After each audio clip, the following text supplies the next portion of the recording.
Hello, my full name is Carl Michael Wier. It's such an honor to meet you, sir. Thank you for this opportunity, and I really want to say how much I appreciate your patience with me getting here. Could you please tell us where and when were you born? I was born in Dodgeville, Wisconsin, When were you born? 19 October 7th, 1925. So that makes you how old right now, sir? 98. That's incredible. What's it like to be 98? I don't know no difference really.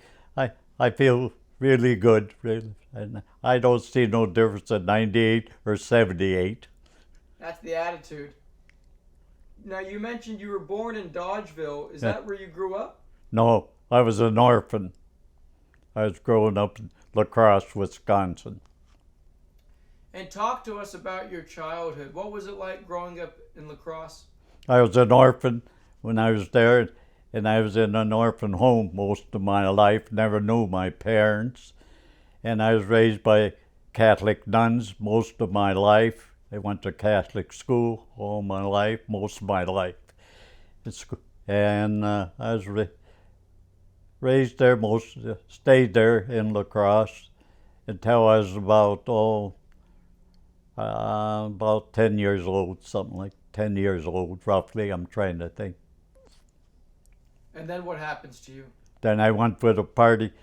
I was raised with a party up in Stanley, Wisconsin. They didn't adopt me, they just raised me. I never was adopted. Could you tell us about the Great Depression years? You were in a different situation Yeah. than really everyone else, but what are your memories of the Great Depression? Well, I vaguely remember that was in 33, but I remember quite a bit thereafter, when I started getting a little older in high school and so forth. And I remember how the most I remember in the Depression is transportation was strictly by horses. I went to church by horses, and there was no cars back then, all farmland work was horses, and I think that was about it. Going to high school, I remember back in the early days, there was no sports at night because most high schools didn't have lights at night, so all sports activities were in the afternoon. And farm kids mostly got out of school in April so the boys could go working on the farms back then. So I think that's what I remember a lot. And going to school, I remember there was no lunch programs. You carried a dinner bucket and eat out of that. It wasn't like today. So I think most of the time was a slow life, but it was a collective life. People worked together, had to work together, shared labor together, back on the farms and this and that. And that's what I remember most. And I remember most people back in my lifestyle, it was based around the home and the church and the school. That was the big activities, back when I was a kid, more so. Could you please tell us, before the war broke out, what was your dream? What were you planning on doing with your life? I was going to be a Marine. Even before the war? Oh yeah, definitely way before the war. I wanted to be a Marine. The reason I wanted to be a Marine, when I was young in high school, they had a town nearby. They had these on a Veterans Day. It was a Veterans Day then, Memorial Day, and they had these teams come in demonstrating. But when I saw this Marine team come from Minneapolis was there in this town, Eau Claire, and I saw them guys the way they marched in their uniform, impressed with, I suppose, influenced. And so I said to myself, I'm going to be a Marine, regardless. That was my vocation back then when I was in high school. Could you please tell us, how did you hear about the attack on Pearl Harbor? Oh, went to church. It was on Sunday morning, and so went to church, and I was sitting there, and it was turned the radio on. You had the old radios then, and all of a sudden they announced over the radio the Japanese-born bomb Pearl Harbor, and I said to one of the ladies there, I said, "Where in the hell's Pearl Harbor?" Didn't even know where it was, and so that's when I first heard Sunday morning, and I was I think 17, 18 years old then when I heard it. Didn't realize within a year I'd be in the service. What was it like as a young man to hear that your country had been attacked? Well, pretty sad what the thing news start fluctuating now. Of course, we never had television like today. It was the radio or the paper, and so then I thought it was really sad. I mean, I couldn't picture yet in that time that some country would attack, Pearl Harbor. Because I couldn't think, why would they want to attack that place? I was too much up on history, knowing where Pearl Harbor was.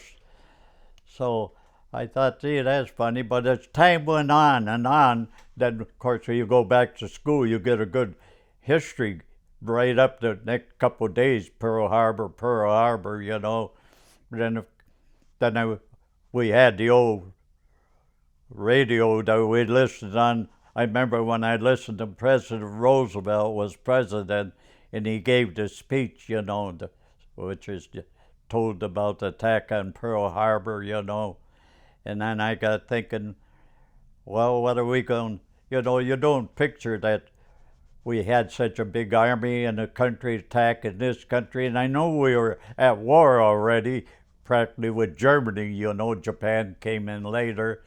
And of course, then when I went to high school, all the boys are gathered together, the older ones, real this and that, and they work. I'm enjoying the service. I'm enjoying the Navy. I'm going to do, how young kids are. And by the time everybody was going to join this, there's a few said they'd join the Marines. Maybe never heard of them because they were a small outfit before, I don't know why, but I said that they said, well, I'm going to join the Marines. And then everybody never said, and a couple other guys too said they'll join the Marines, Didn't know much about them, really, what the Marines were, really. I didn't know too much about them because at that age you don't study much about the armed forces. So anyhow, I joined, I went down and joined, then went down, joined the Marines, and So of course.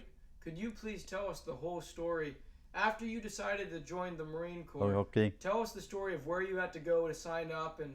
Okay, soon as I went down, being I wasn't 21 years old, I had to have somebody sign for me, because I wasn't 21 years old.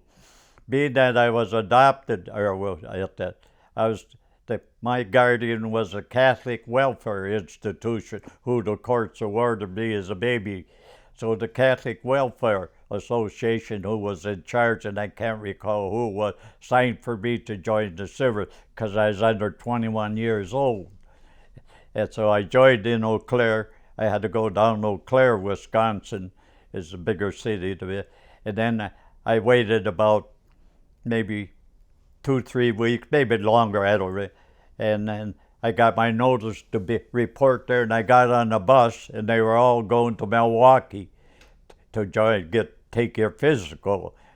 So that was ready. So I went down there and I got on the bus and arrived in Milwaukee. At that time, taking your physical, when I went to Milwaukee, the different branch of services rent the whole hotel, and I was up on the Marines. Were on one, those that joined the Marines were on one level, and then the Coast Guard then became part of the Navy. During war, the Coast Guard's under the Navy, and so they were on, I think, the next floor, and then the Marines were up on the third floor. The Navy was down. Those that joined the Navy was down below. Those that joined the Air Force or the Army, they were in a different motel. This was strictly Navy owned that hotel, and so we joined there, and we took our physical there, and signed papers, take our papers. Then every morning, those that were the Marines way up on the top floor, we had to get up and run around the block. Those that joined, I mean, that was the worst thing you ever saw. We were tripping over each other and everything else, you know. But anyhow, we managed to do it. And the reason why they had it at a hotel, you took your complete physical. Say that I didn't pass my physical. They give you a bus ride and go home.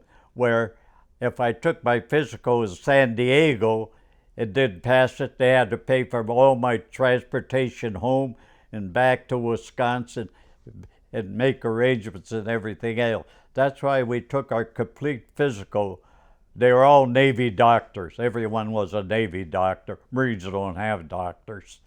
And so then after you took your physical, I think we were there 4 days taking our physical, and you had to write an IQ test, general IQ test. And then those that didn't pass, they were given a ticket and sent back home already. They were gone, a number of them did. And so when I was there taking my test, I met my best friend there. His name was Calvin Rans. He was the guy later on in the year from then, that date, I would be escorting his body back in a box. He was my best friend.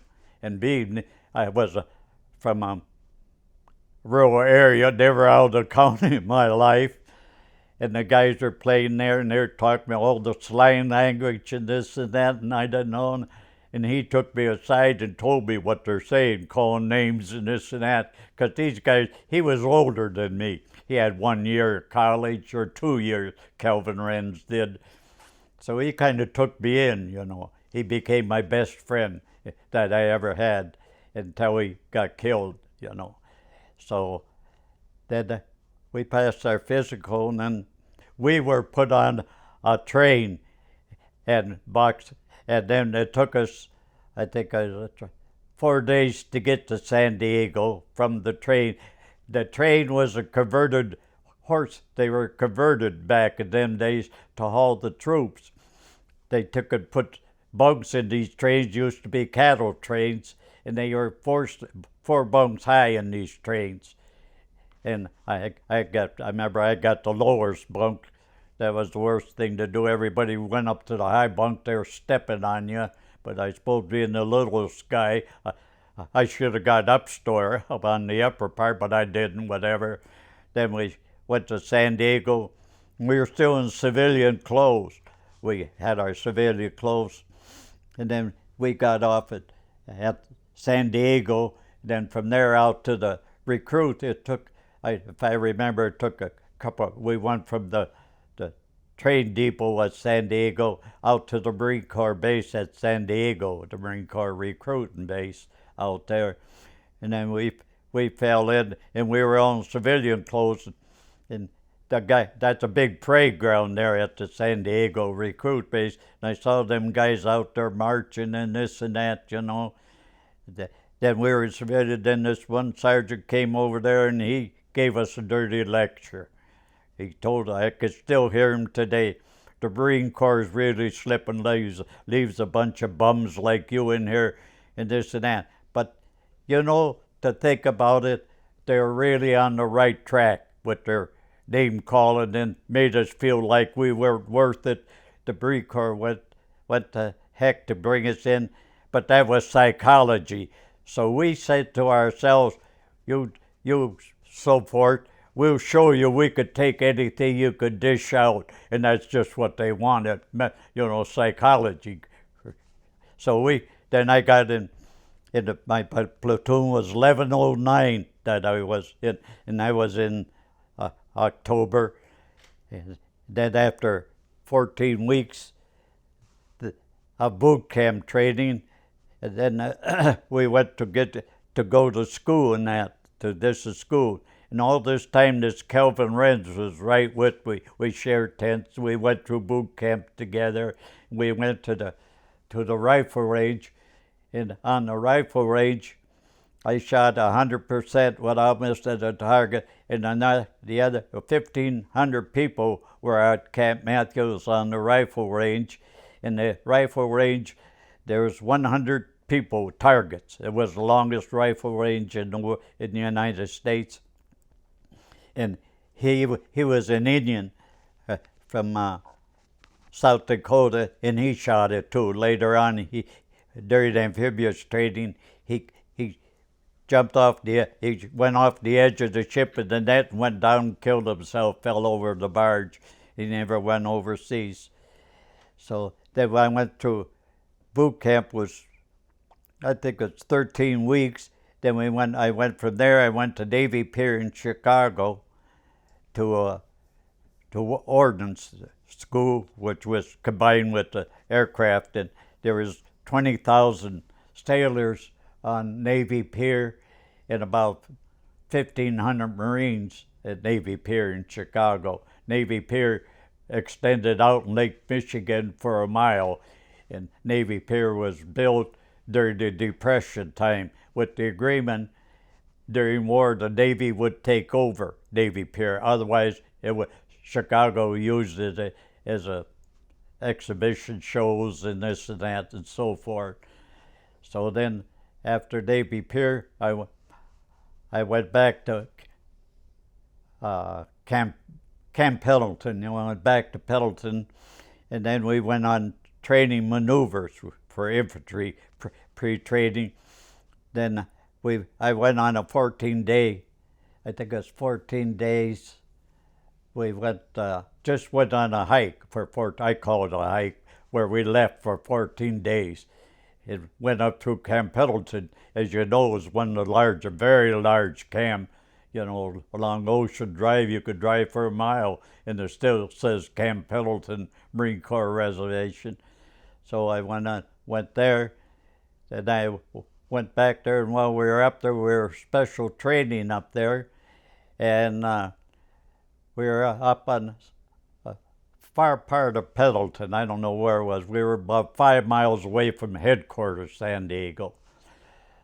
So then I got thinking, we were there, then when we were at the artillery range, I remember this captain called, he says, Wier, he says, Renz, take Weir's place. He said, you're wanted up in the office.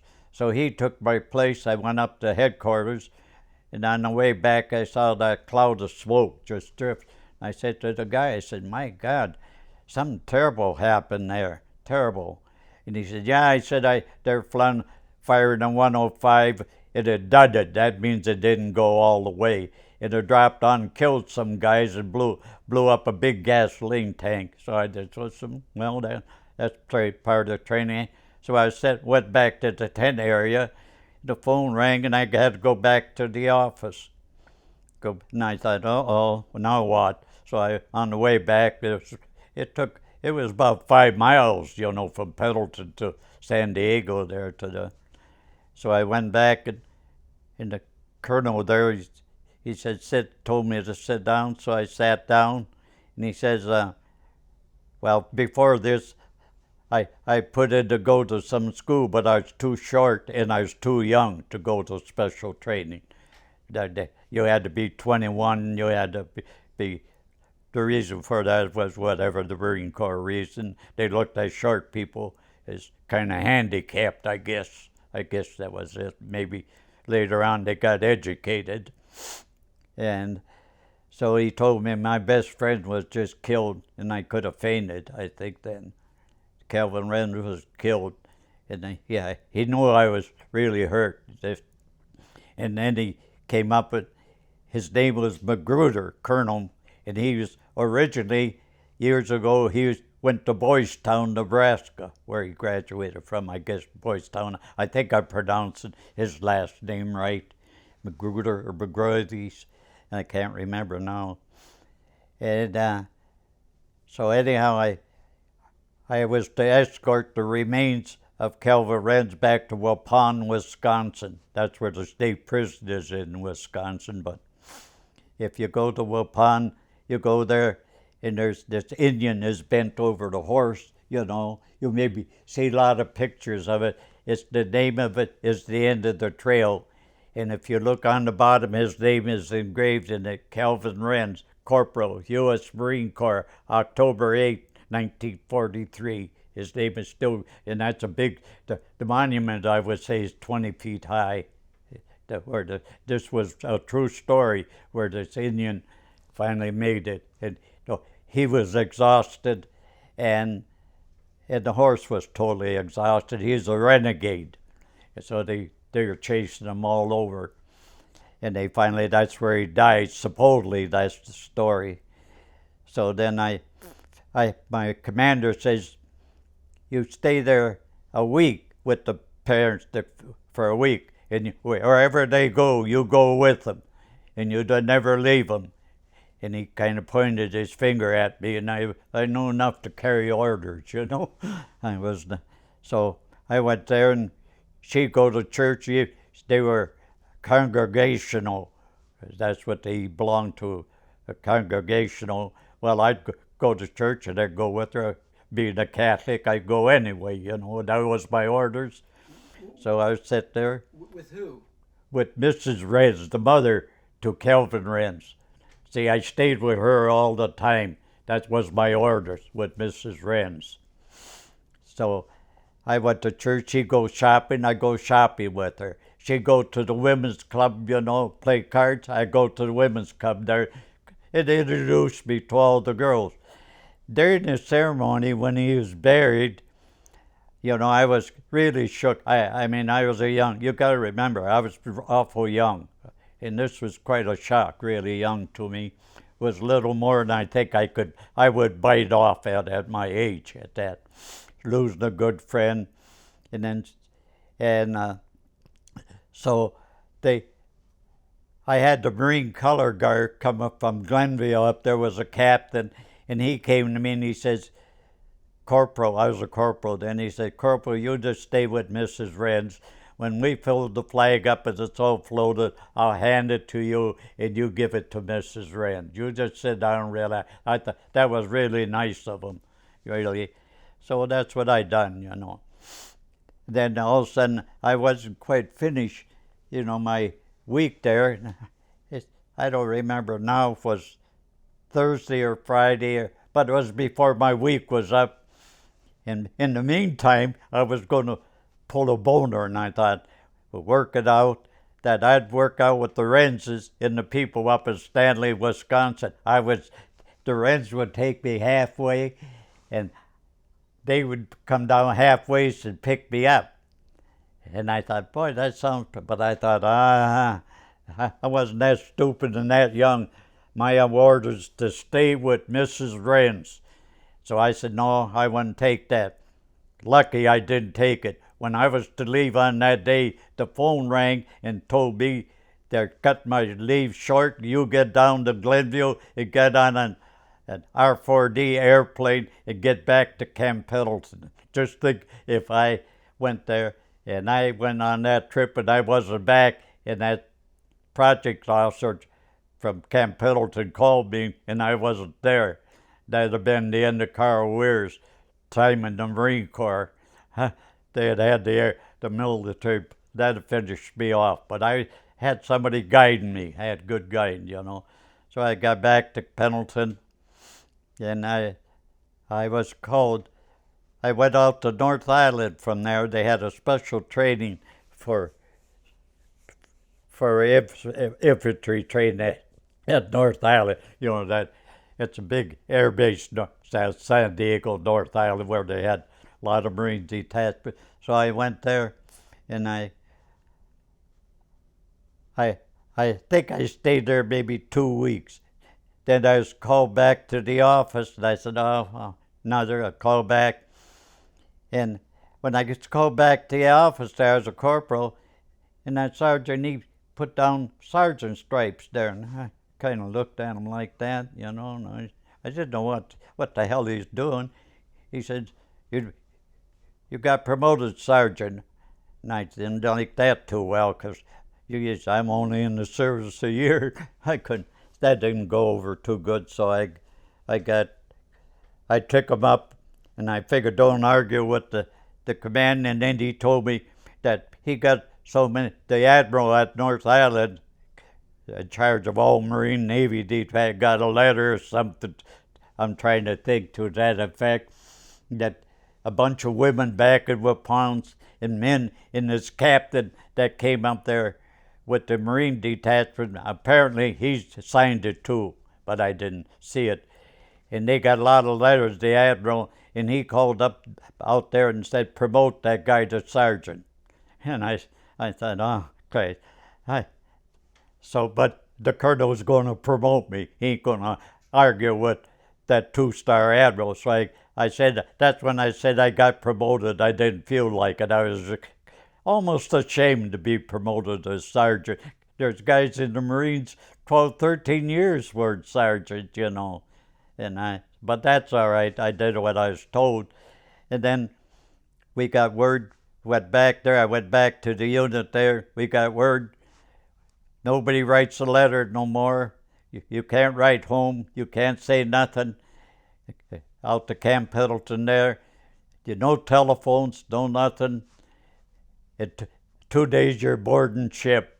That was it. So then I went aboard ship, and I tried to think. We left there and we went out to sea, and I got so damn sick out to sea there. I wouldn't care if I died. I got seasick, and anyhow we left there and went to Hawaii, and we pulled in Hawaii there, and we pulled right next to the Arizona, and the Arizona was still laid with the starboard side was still in the water, and the Navy Seabees were still getting bodies out, and they had it fenced off. There's still oil there, and there's maybe 1,200, 1,500 kids. They all ran to one side of the ship, and I think that's the first time in my service I realized we're at war. I did. Yeah, you read about this and the guys on Guadalcanal fighting and this, this and that.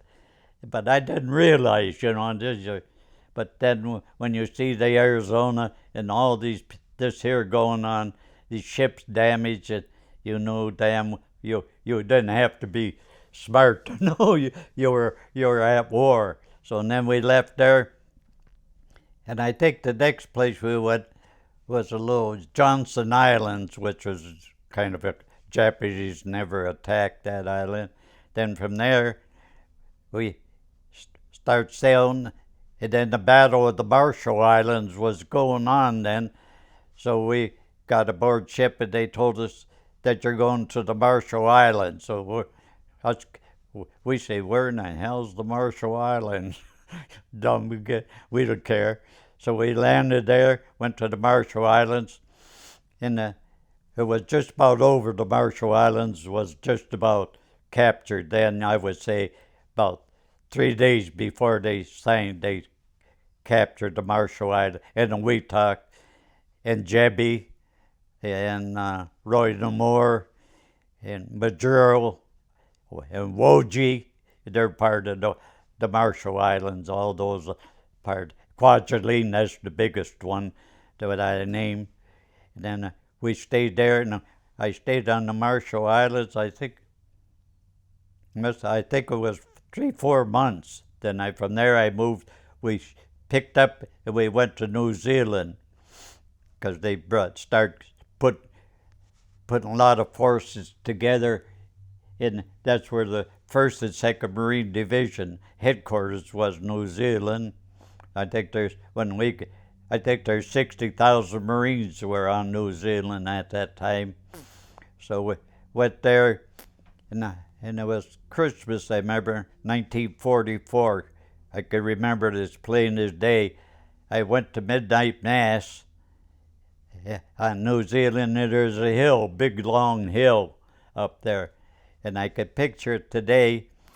And before we went up there on the hill, I would say at least 5,000 Marines up there, and down in the valley, like down there, was the altar where they're having mass services, mass, with Catholic services. And the New Zealanders kind of joined us. Most of the New Zealanders were Presbyterian because they were kicked out of Scotland years and years ago. They were heavy Presbyterian. So and at midnight, when it was midnight mass, everybody lit their candle. And to think on the side of the bluff there's over 5,000 candles lighted. The picture there, I'll never forget it as long as I live. I can still see 5,000. Everybody had a little candle. The New Zealanders gave it to us, So next morning was Christmas. In the bugle blow, we had reveille, and then they announced, you guys got 4 days to board ship. Get your records up to date, and make sure your medical's up to date, and board ship within 4 days. So we got aboard the ship then, and we left New Zealand, got out there to sea, and our next stop was Australia, but we stopped maybe a mile off Australia. You could see it. Australia is a big continent, and we just had on this troop ship, and some of the guys went to the chaplain and says, "How come we can't go get ashore? Let us ashore." Chaplain said, "You think the Navy's crazy that you Marines go ashore? You find all these girls," something like that. They'd have to send half of the military police after us. So we went back on there, and we got aboard ship, and they says, "Well, you guys are headed for Okinawa." Well, we kind of knew where Okinawa's big. You read about it in history and that. So that was pretty good. So we got the sergeants and that, and officers got a briefing of Okinawa, the climate and that. So we stopped at Saipan, in Saipan, for a couple of days. I think it was 2 days. And when we stopped at Saipan, then we went over there. The 4th Marine Division took Saipan, was there. Then we went over there. I remember we went over, and we saw that big cliff where all them natives committed suicide. Hundreds of them jumped off because I used to have a couple of them in the papers they put around that the Marines are butcher, rapists, and everything. They're floating all over out there. So these women and men, they heard that, and they jumped off this cliff there. You could see it. So I got the picture of it right in the film, that cliff. So then we were aboard ship. We were going to board ship. We were at Saipan. Then we got word from Saipan that we're not going to Okinawa. We're going to Iwo Jima. And we didn't, I remember we said, where in the heck is Iwo Jima? Never even heard of it, So Iwo Jima, really, when we left Saipan, the Battle of Iwo Jima was already started, we landed there about the 20th, if I remember, of February. In the 19th, they started invading Iwo Jima, so they were hard at it, So anyhow, we left Saipan, went to Iwo Jima, and the guys they said, "Oh boy, we don't have to go to Okinawa." That's nice, we heard Okinawa's going to be the fierce battle of World War II, and then they said, they told us Iwo Jima's 5 miles long, and we thought, oh boy, we're maybe going to have it pretty nice, 5 miles. There ain't much action going to be. You know how troops think, but they were ever mistaken, very mistaken. So then we pulled in there in the battle, and they were already digging out a lot of dead bodies when they let down the on the LCM, and these bodies they're digging, pulling out of the water with hooks, the ones that they took down to the cemetery. The one that fell apart, they put on barges and took them out to sea and buried them at sea. They say they're decomposed so bad, and they go there and I pulled up there and I looked out and I think I almost, oh God, I almost gagged, you know. I've seen people before in the water, but not massive like that. I would just dare to say, if I would dare to say there had to be 150 guys floating around out there. Maybe I'm exaggerating. Maybe I'm not. Maybe there's more because they're already blowing up, you know, floating, and the Navy engineers were taking them out, and then they'd go over ones they could. They cut one of their dog tags off. You carry 2 dog tags, put around your neck. You put one, then you tie it in a knot, then you put the other one on around the loop, and that stays with your body. The one that's the lower one, they cut off, and that goes with your service records.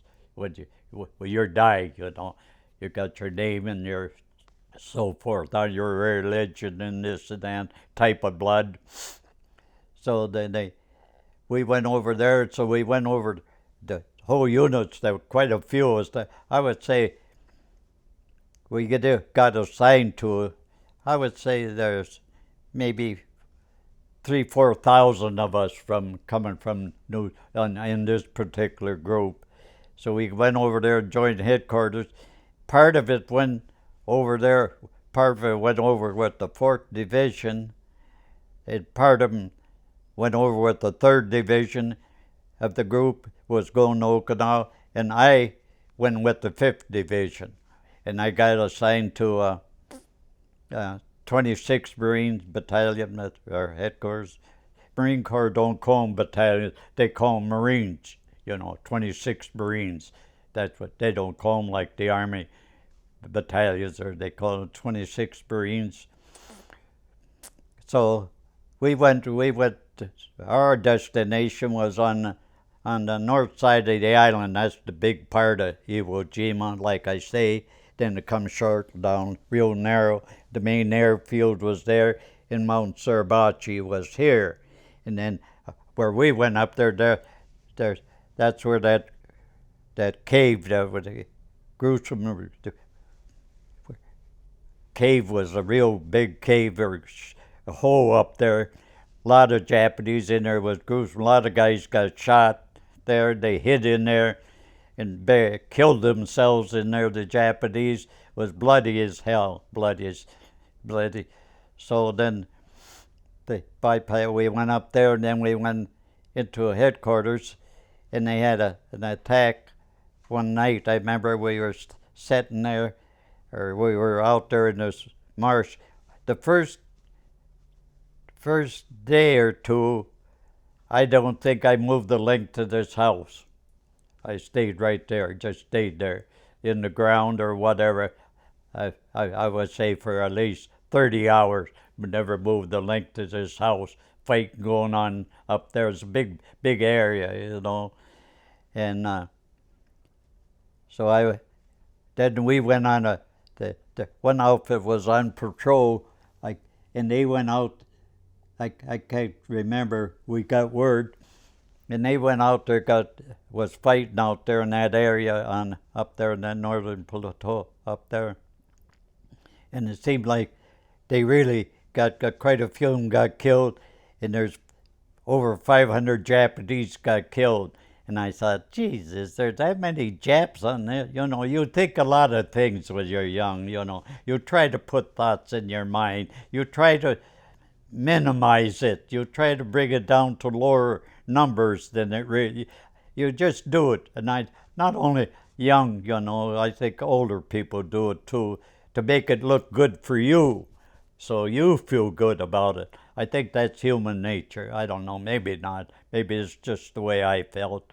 Yeah, I went up to headquarters, you know, and I can't recall. I think with some of the records, I can't recall why I had to go to headquarters, or if I was told that I had a squad. See, I was a squad leader. I had 18 people under me as a sergeant, as a gunnery sergeant. I had 18 people in my squad was under me, and I don't know if it was something we were going to move I don't recall if we're going to go to a different position or if we're going to stay steady right there, you know.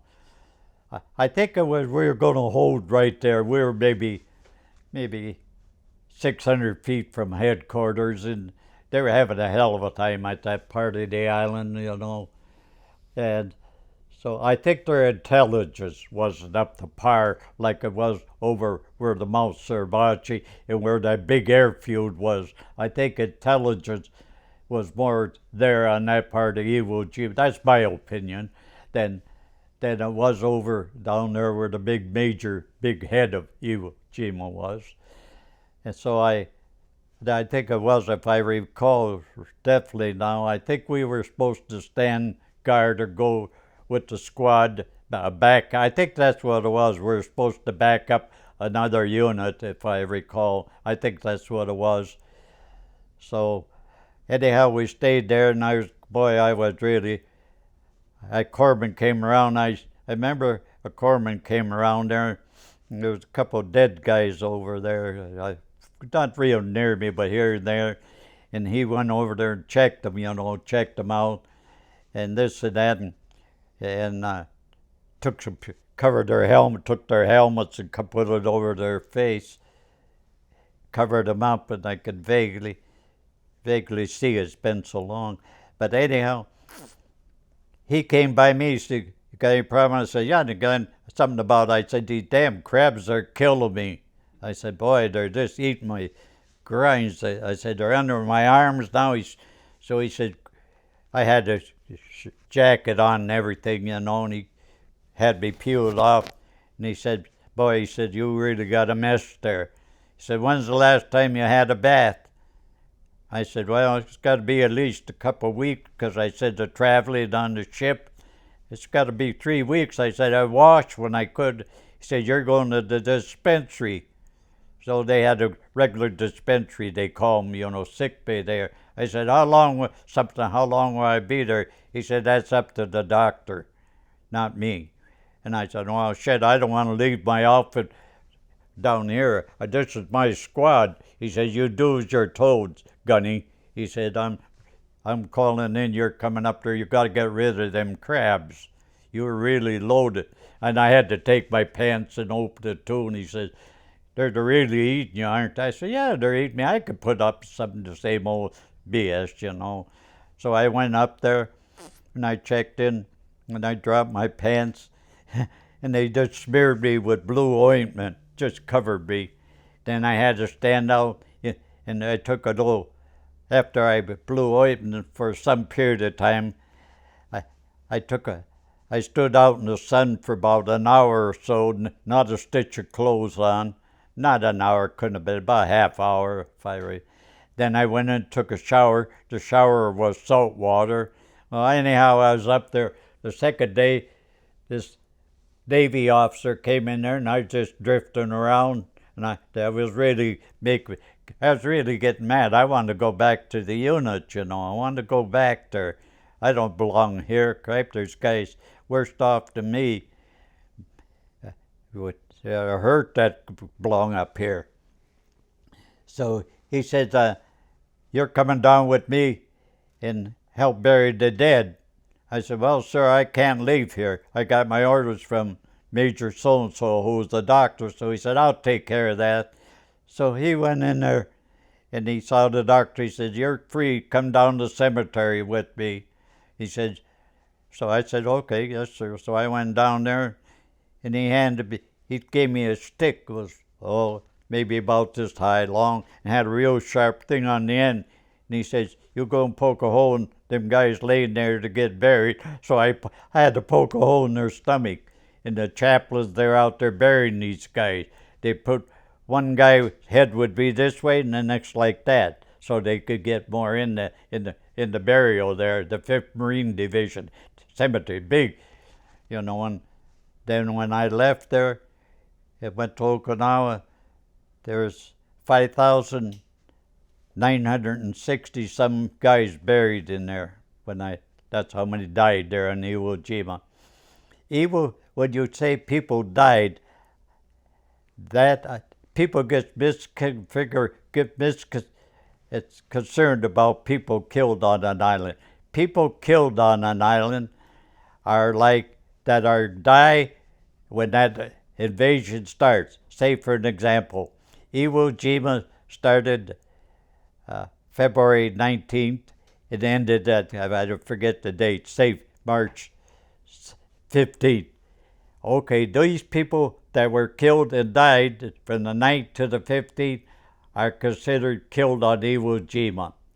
Okay, say people died the 16th of March and was killed or shot or badly wounded rather on Iwo Jima, then they're considered a casualty of Iwo Jima. How people get mixed up in that. Did I explain that right?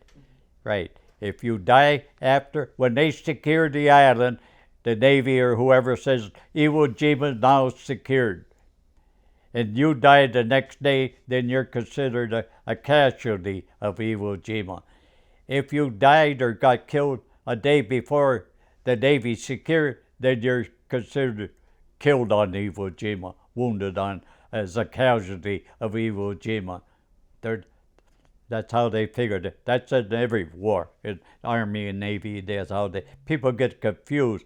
Somebody comes back from, say, was on Iwo Jima, and he comes back, and he dies, say, a month or two later. He just dies because he's a casualty. But he was on wounded too, So then after that, we were pretty secured, to make it short. Then the first B-29 landed there. We were the northern part of the island was secured. And then we went down to watch the B-29 land. And the first one landed, blew up after it landed there. And that was down on the other part, towards Mount Suribachi. That's where the big airfield was. Up where we were, there was a small airfield, only bombers didn't land up there. They landed down there. Then after that, after that, I was walking there, going around the island, walked up there, and I saw all this big junkyard there.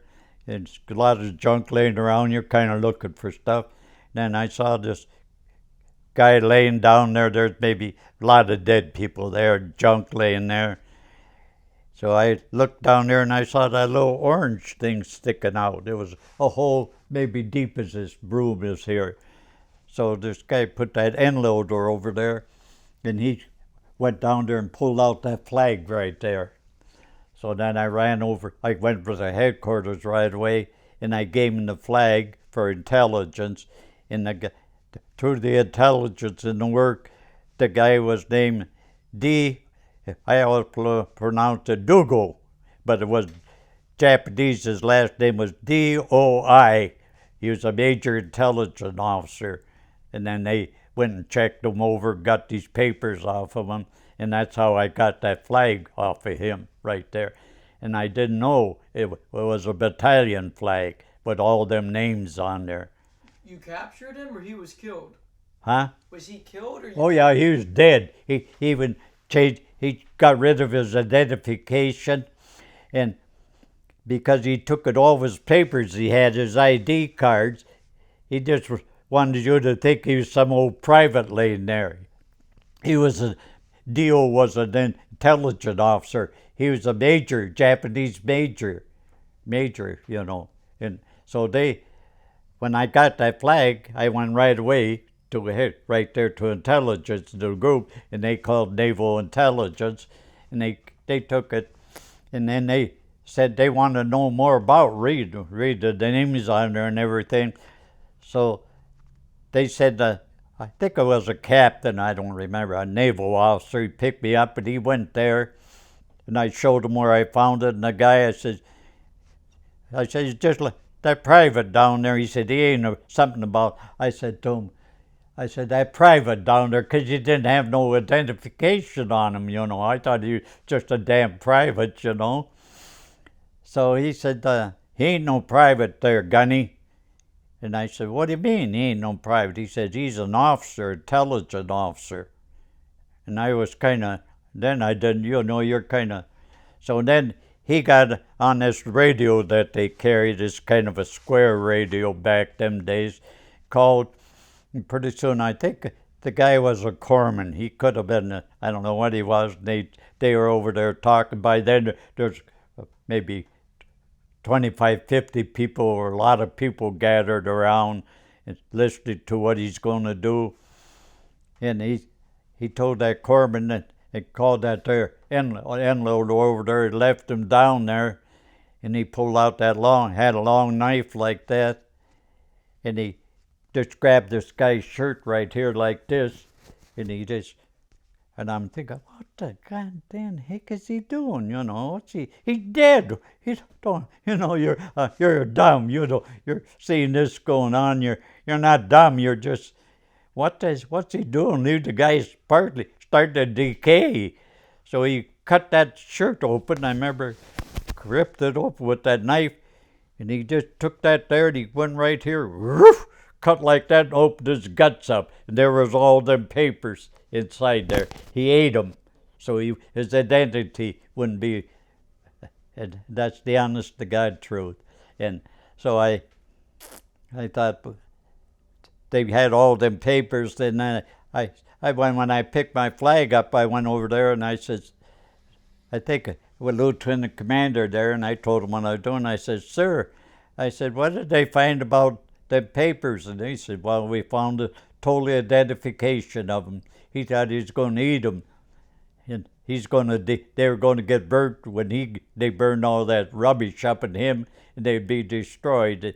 And he said, we found some very, very, very, and he once said that about three.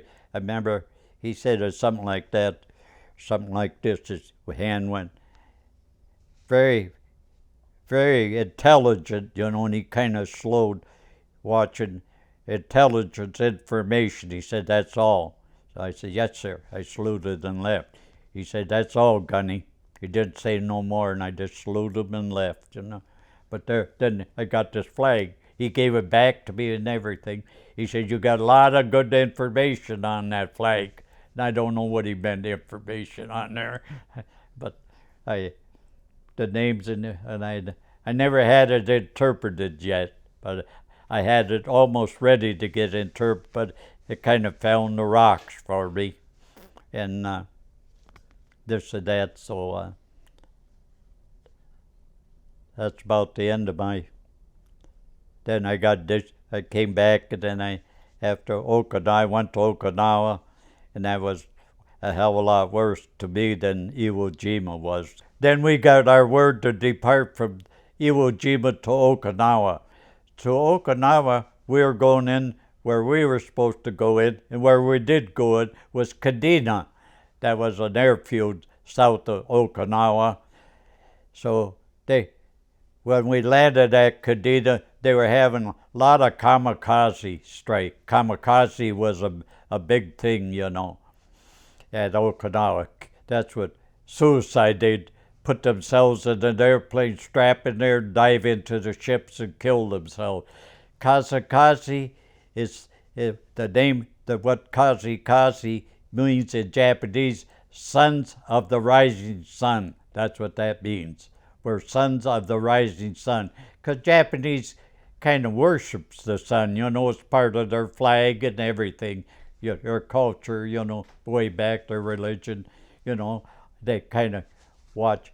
You got to respect that, you know. I respected it. And so then we went there, and then, well, I was at Kadena. We had two airports at Okinawa that we, as the unit there, we were assigned there. Well, when we left Iwo Jima, the 5th Marine Division was abolished. It would never exist no more because they lost so many people. So the Navy, they abandoned the 5th Marine Division, was history. So we returned back, and most of us were assigned to the 1st Marine Division. So the 1st Marine Division was one of the main occupants of Okinawa. So we took, our area was where Kadena and Yontan, there were two major airfields in Okinawa. Then one night we were before that, one of the pilots that I got to get familiar with him when I was in the Marshall Islands, his name was Marion Kelly. He was a major, an ice fighter pilot, and he graduated from Annapolis. And he was a real nice officer. Good, got to know him because when we were in the Marshall Islands, we ate right with the aviation section. So I got to know him real well, and he had a twin sister. Her name was Marion too, only they spelled Marion. He was Marion and she was Marion. And we had a kamikaze raid. I can't remember the date. If I could look it up, I could tell you the exact date. They had a kamikaze landed there in two B-26s. They were we called them B-26s, but the Japanese called them Sallies. They're bombers they named after women, and they're fighters they named after men, like the Franklin or the Zero or whatever. And they came there and bellied in two of them bed airplanes right in the airfield with kamikazes on them, and they roamed around killing. And he went up in the tower. They shot the sailors were running the tower, killed them, and he went up, Major Kelly went up the tower to take over the tower because they had a night fighter aircraft up in the air, and on the way up, somebody in the moonlight night saw him crawling up there, friendly, they shot him in the back and killed him, and he was killed there. And in this resume that I wrote on my background there, we were all out there, laying out there when they landed there, and I was behind this abutment, but we call it abutment. Back then, they'd take a Quonset hut, metal Quonset hut, and they'd dig a big hole in the ground, then they put the Quonset hut halfway down in the hole, and that became an office then down there. Then they covered the rest of it up with dirt. That's what they had. So they had all these fighter pilots laying down there in that Quonset hut. So we were kind of going around a little bit like this, squirming around. And I was crawling around there, and this abutment was kind of a high abutment there, and these Japs were running all over loose, shooting people, getting killed. They're running free, And I just was peeking over that abutment like that, peeking over, and here this Japanese had a big package on his chest right here, and he just sticked his head over, and I came up with the rifle, and I just let loose. We went around, and it's written in that biography, written in that report. That's the only guy in the war I could say I killed. And I hit him right here, tore his shoulder right off of him. And so he was going to take this big, which we found out later was a big demolition, had powder in. He's going to drop down the ventilator where these pilots were and blow it up. But he didn't get that far. Next morning, the Army engineers came up there, and they got that big old canvas pouch there, and they went away down there and dug a deep hole in it, a hole in the ground down there, quite a ways from here. And they detonated that, and boy, dirt and that flew to boom. And this guy so that's what he was, Then they had another airplane up there, an Army evac airplane. They detonated that. It killed the guy up. He was sitting up in the cockpit there, and he detonated that and blew the airplane up. But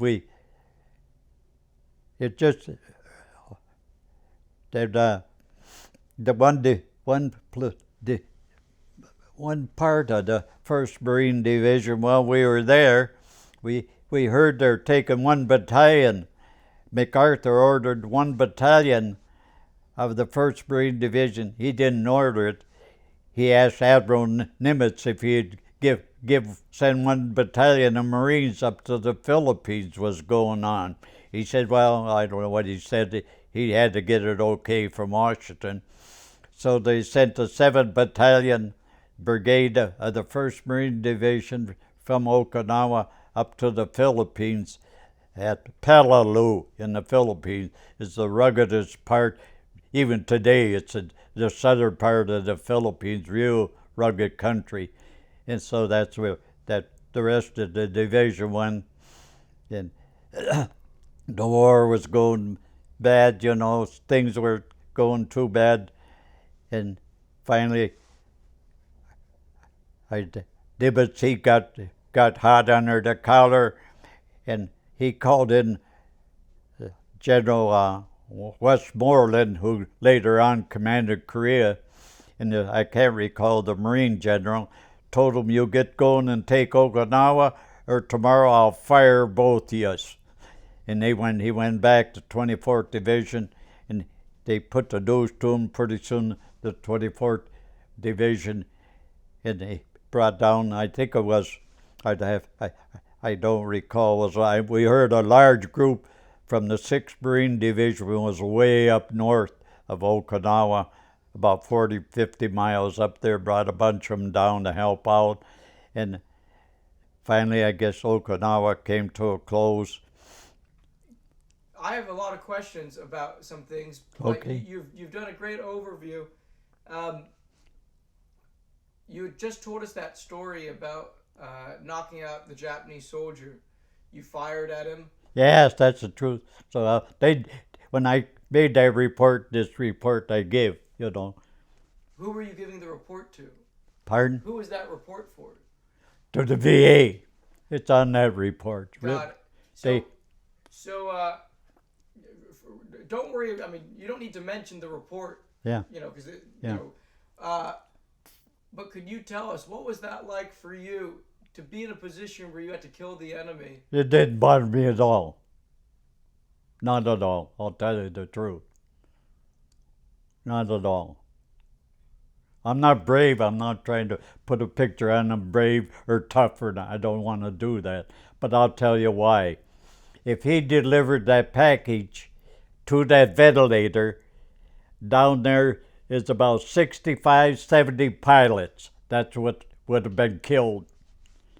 And I figured, I got on my knees and I thanked my friend. My friend was Jesus, that he put me in the position to kill this guy.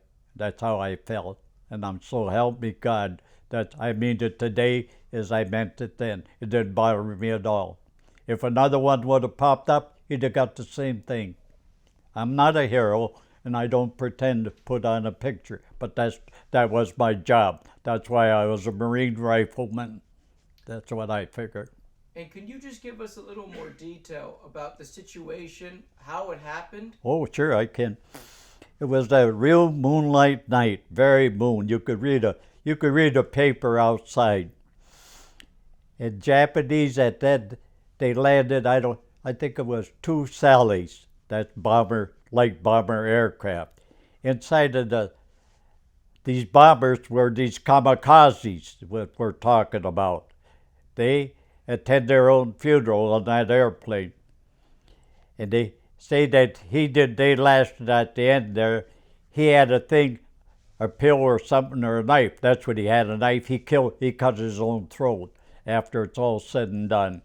That's kamikaze. So when these Bettys landed there, they just bellied right in on the runway. Bellied in means they landed without a gear on, you know. And when they landed, these kamikazes got out of this airplane, and their job was to kill Americans and blow up equipment and do damage to the place, whatever they could. That was their mission, what they should do. Okay, you got them. I don't know how many was on there. I don't know if there's 1 or if there's 100 on there. I don't know, because I wasn't there to see them come and get off. So anyhow, they start roaming around. So this guy's mission was, he saw that Buttman, and he was crawling up this embankment, which they had the dirt, like I say, to cover up this Quonset hut. And I was down here low, and there was let's see who was down there with me. There's about 4 or 5. There's Grover Mood. There's Jim Swerf, just a few of them that I remember today, but I never will give last names, because if somebody sees this and hears something about their husband still alive or dead, I'll give their first names to you. But first one was Grover, and then Jim. I got his picture in there. And I'm trying to think who else was there with me. There's maybe about 20 of us down in the brush there. And I said, I'm going to sneak up and see what's going on. I don't know if I even said anything. I was a senior ranking member. I was that was like part of my squad. See what's going on. So I just snuck up there, and it was high grade dirt brush, and I snuck up there, and I peeked over the top like that, and I just was looking around to see if I could see anybody. And I wasn't even going to see. I had my rifle kind of laying on, I think it was kind of laying on I don't remember, on my side or on the ground or what, And all of a sudden I saw like a helmet coming up over the edge like that. And I thought, that got to be a Jap, 'cause so then all of a sudden I looked, and here he stood right up real quiet. Half his body was shown, and I saw that big package he had. Just out of instinct like that, I just quick swung. Didn't even put my rifle to my shoulder, fired, and I hit him right here. Tore his shoulder right off of him. And he dropped right there. And then, of course, when I shot, these other guys came up real quick. They were in the brush down below. Grover and Jim and all. What's happening? I said, I just killed a Jap. And they said, then next day he's laying there, dead. And of course he had that big package still with him, So Army, the Marines don't have a demolition team. The Navy or the Army supports them low. So the Army came in there, and they had this guy, and everything was clear looking at him, and he had this damn big package there, and it was like a big bundle, and had a string, if I remember. It seemed like a rope going right down, and that's all I remember. So then they cleared everybody out of that there Quonset hut, and everybody from the area. Then these Army demolition guys, one guy went up there, and I could still see him today. This Army boy, you got to give them a lot of credit. He knew just how to go in there, and he reached in there where that there detonator was, and he reached in there, and I bet you it took him an hour. And he's fooling around, finally gets it, and he feels around. Pretty soon he has it in his hand, and pretty soon he disclocked it. That's what I call it, disclocked it. Then he just lays it there. And then these other engineers, Army engineers, demolition comes in the engineers in the Army, So they got this guy, and there's a big field off of Kadena there, a real big field or open, rough area, So they went down from here to them pine trees away over there, and they had a cat come there and dig a big hole, and then they put it in there, and I heard somebody yell, "Everybody clear the area," something over a kind of loudspeaker, clear the area, and the Army engineers, they detonated that thing. And boy, the rocks and dirt flew, some of them flew from here to them, flew even little pieces landed where we were. Just think, if he dropped that there package that he had, there'd have been at least 65, 70 American pilots killed down there. See, they build them Quonset huts, then you go in them this way, and then it turns this way, and then it turns that way in case there's a bomb drops. And that's where they live and stay, in them Quonset huts covered with dirt and this and that. So then, when that was all said and done, the next day they were still floating around there, and I'm trying to think, was a day or 2 days, they were still a lot of them around the area. And I think the next night they were still floating around the area. Yes, it was, because next day a guy came up and said, "Gee, Gunny, guess what? What you call it? Major Marion got killed." I said, "What? What?" You know, I said, "What do you mean he crashed?" He was a pilot, night fighter pilot. Just at night, they flew night, you know, go up there, shoot airplanes down at night. The airplanes had a big radar bulb on their right wing, and they go up at night, in the dark of night, and the Japanese bombers are coming, and they get right behind them, and they wouldn't even know they're there, and pretty soon, brum, they shoot them down. And the 533 was that they were in the Marshall Islands. That's where we ate when we were in the Marshall Islands, right, with them guys. And then, like I say, his girlfriend was Marion too, you know.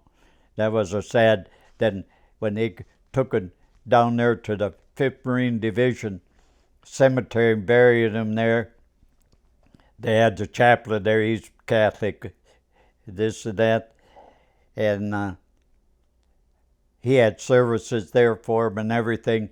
And I remember he was a real good friend. When we were in the Marshall Islands, then we one time got on an airplane and we flew over to Majuro. The Navy took us over. And he always had a little organ that he'd play. He was real good, but had a voice make Bing Crosby blush.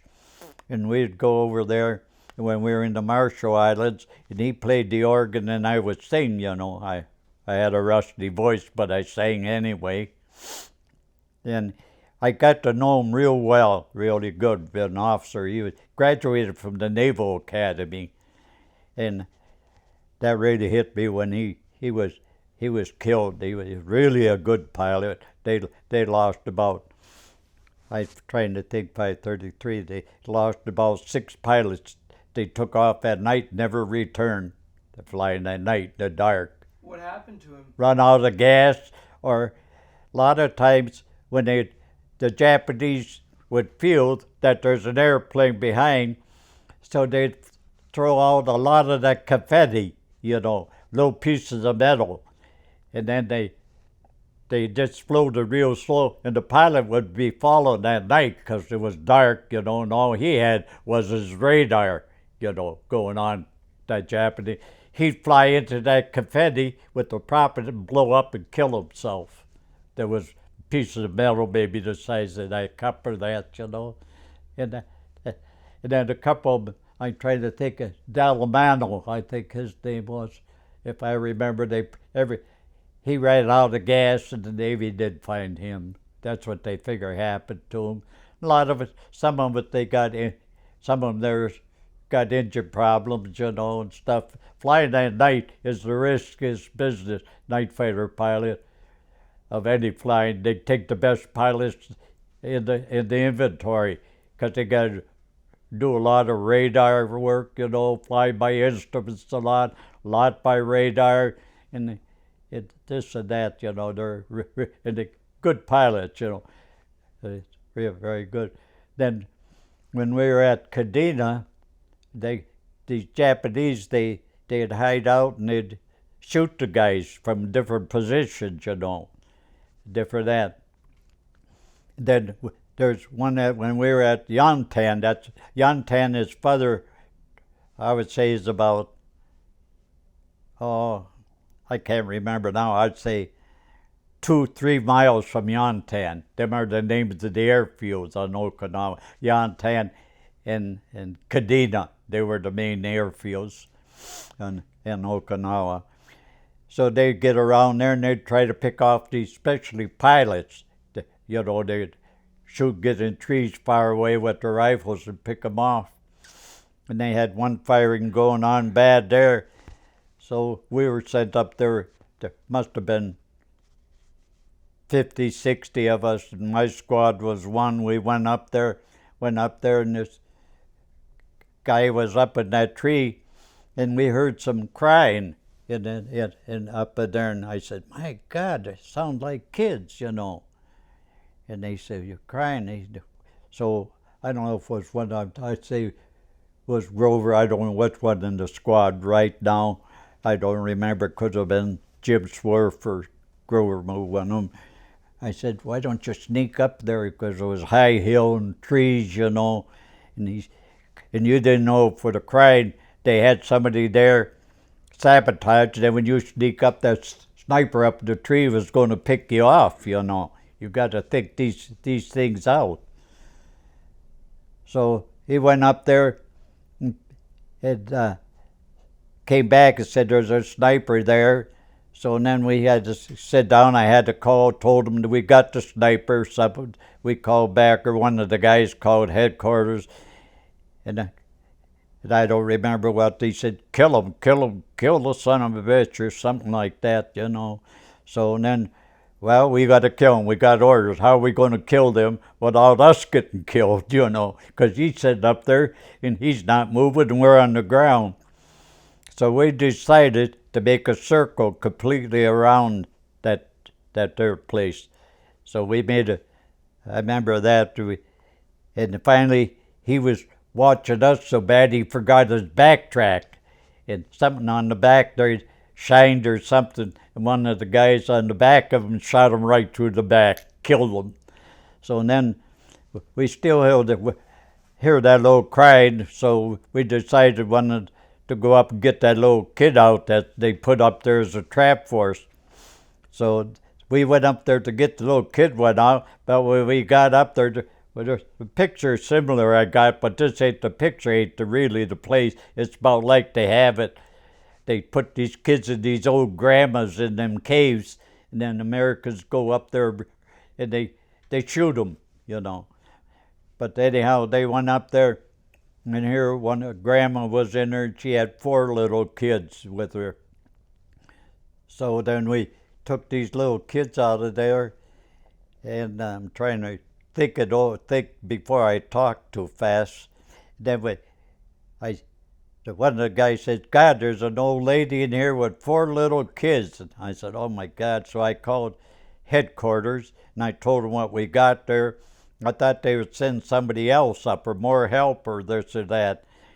And they called back, the officer called back, you got plenty help up there. Get them out up there, protect them, and bring them back to the back to the base. So, okay, we got them up there. So I said, I forget who, there were 4 guys in there, and they each came out of there carrying them little babies, and I could still see them today. And I had to swallow a couple times. Christ, that one baby I don't think was a year old yet. And they put him in that cave with that woman there. And stuff like that I couldn't cope, you know. Even as hard training as I had, it still didn't ring a bell with me. So then they got them all out, and she was real dirty and, hair, never had a bath, I would say, for months. They were all just shaking like this, just shaking terrible, you know, scared. Because when them guys went in there and with them rifles and all that and got them out of that cave, and then finally they got them out. And when the guys finally, they took candy, gave it to them. Well, we were, say 2 miles from Kadena, from the air base, you know, where the Navy was and this and that. So I broke up, I think I broke up the squad, and that was maybe a good decision to make, but I made it. And 4 guys to take them kids and that lady back to the base there, you know. So they took them back there to Kadena, and the Navy got them there, and they're playing ball and this and that. Later on, a couple of weeks later, we went back to Kadena, and here these little kids are playing baseball and wrestling with the sailors. And this lady that was so dirty, they got her cleaned up and shaved up, and she's sitting down having a cup of coffee with the guys back at the Kadena at the airport. I said, oh my God, it just made you feel so good then. You just, that these little kids, how they forget so quick. They're out there wrestling with these sailors, you know, because, you know, out there, the Navy, there was the medical corps, you know, and they took it, taking care of And I thought, oh my God, I wonder where their dads of these kids, you know. You do a lot of thinking, you know, you really do. You examine your conscience and other people's conscience, you do. I mean, it's war as hell. I mean, when you're, I, most of the people around you are young, awful young. The average age of the people killed on Iwo Jima were under 24 years old percentage. And you know, they're, today's standard, that's a young man, you know.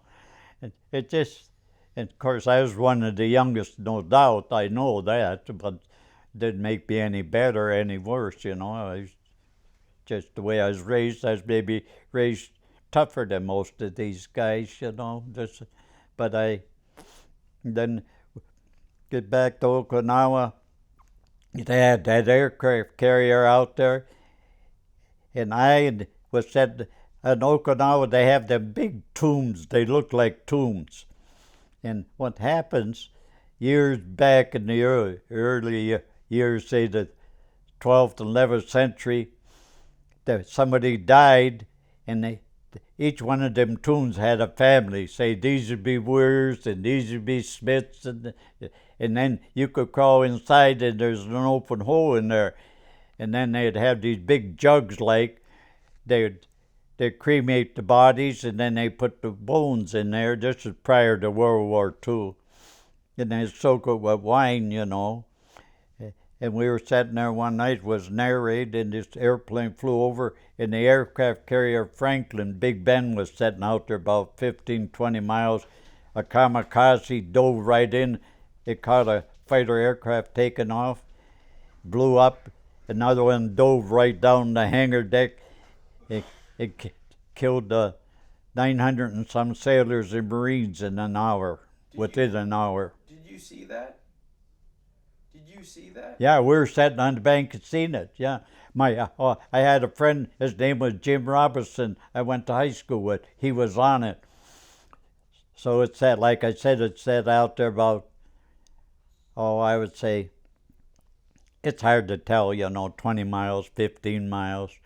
And I went out there. They wouldn't let you by it because the aircraft was sitting on tilted on the starboard side. You know, it took them two kamikaze. It was called the Air Franklin. They called it the Big Ben, the Franklin, and they later on they saved it. They brought it back to the United States, but they couldn't go through the Panama Canal because listing like that it was too wide. They had to go down around South America, and they darn near lost it down south going. That's the most rugged ocean in the world. Storms down South America. And so you're doing a great job. The package that their Japanese was carried was demolition, high explosives. Perfect.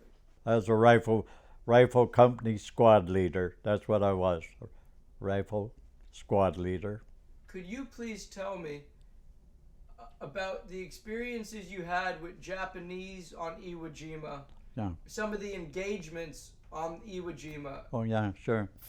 Well, my experience with the Japanese on Iwo Jima, you know, I didn't come really that close to eye contact. If they were that close, they were usually dead or killed, you know. But then again, we captured some prisoners. I think the total prisoners captured on Iwo Jima was less than 1,000. After Iwo Jima was all over with, when Iwo Jima, I meant to mention this, when you landed on Iwo Jima, there's 22,000 Japanese on Iwo Jima.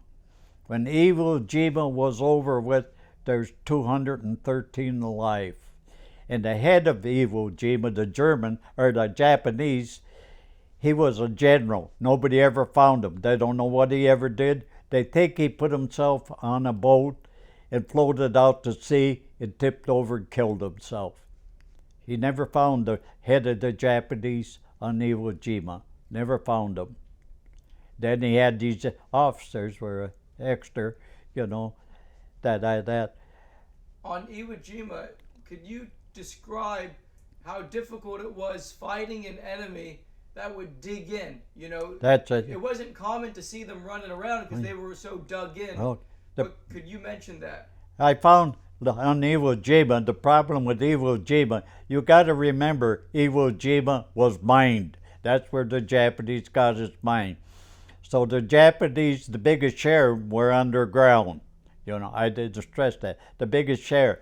So they had these little holes in the ground. And then they come up with a bunch of people there, and they crawl in this hole in the ground. They throw a hand grenade or whatever in the troops. Well, they got wise to that. There are thousands of them all over the island. You've got to remember, Iwo Jima was totally undermined.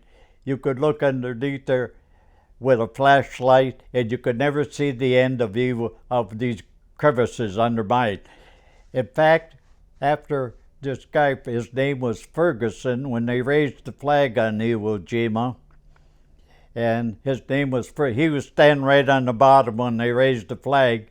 He went down in one of them holes or crevices in there with his flashlight and looked in there, and when he looked in there, there's a Japanese down there, shot him in the head, and he fell in there, and he floated them. See, they're deep.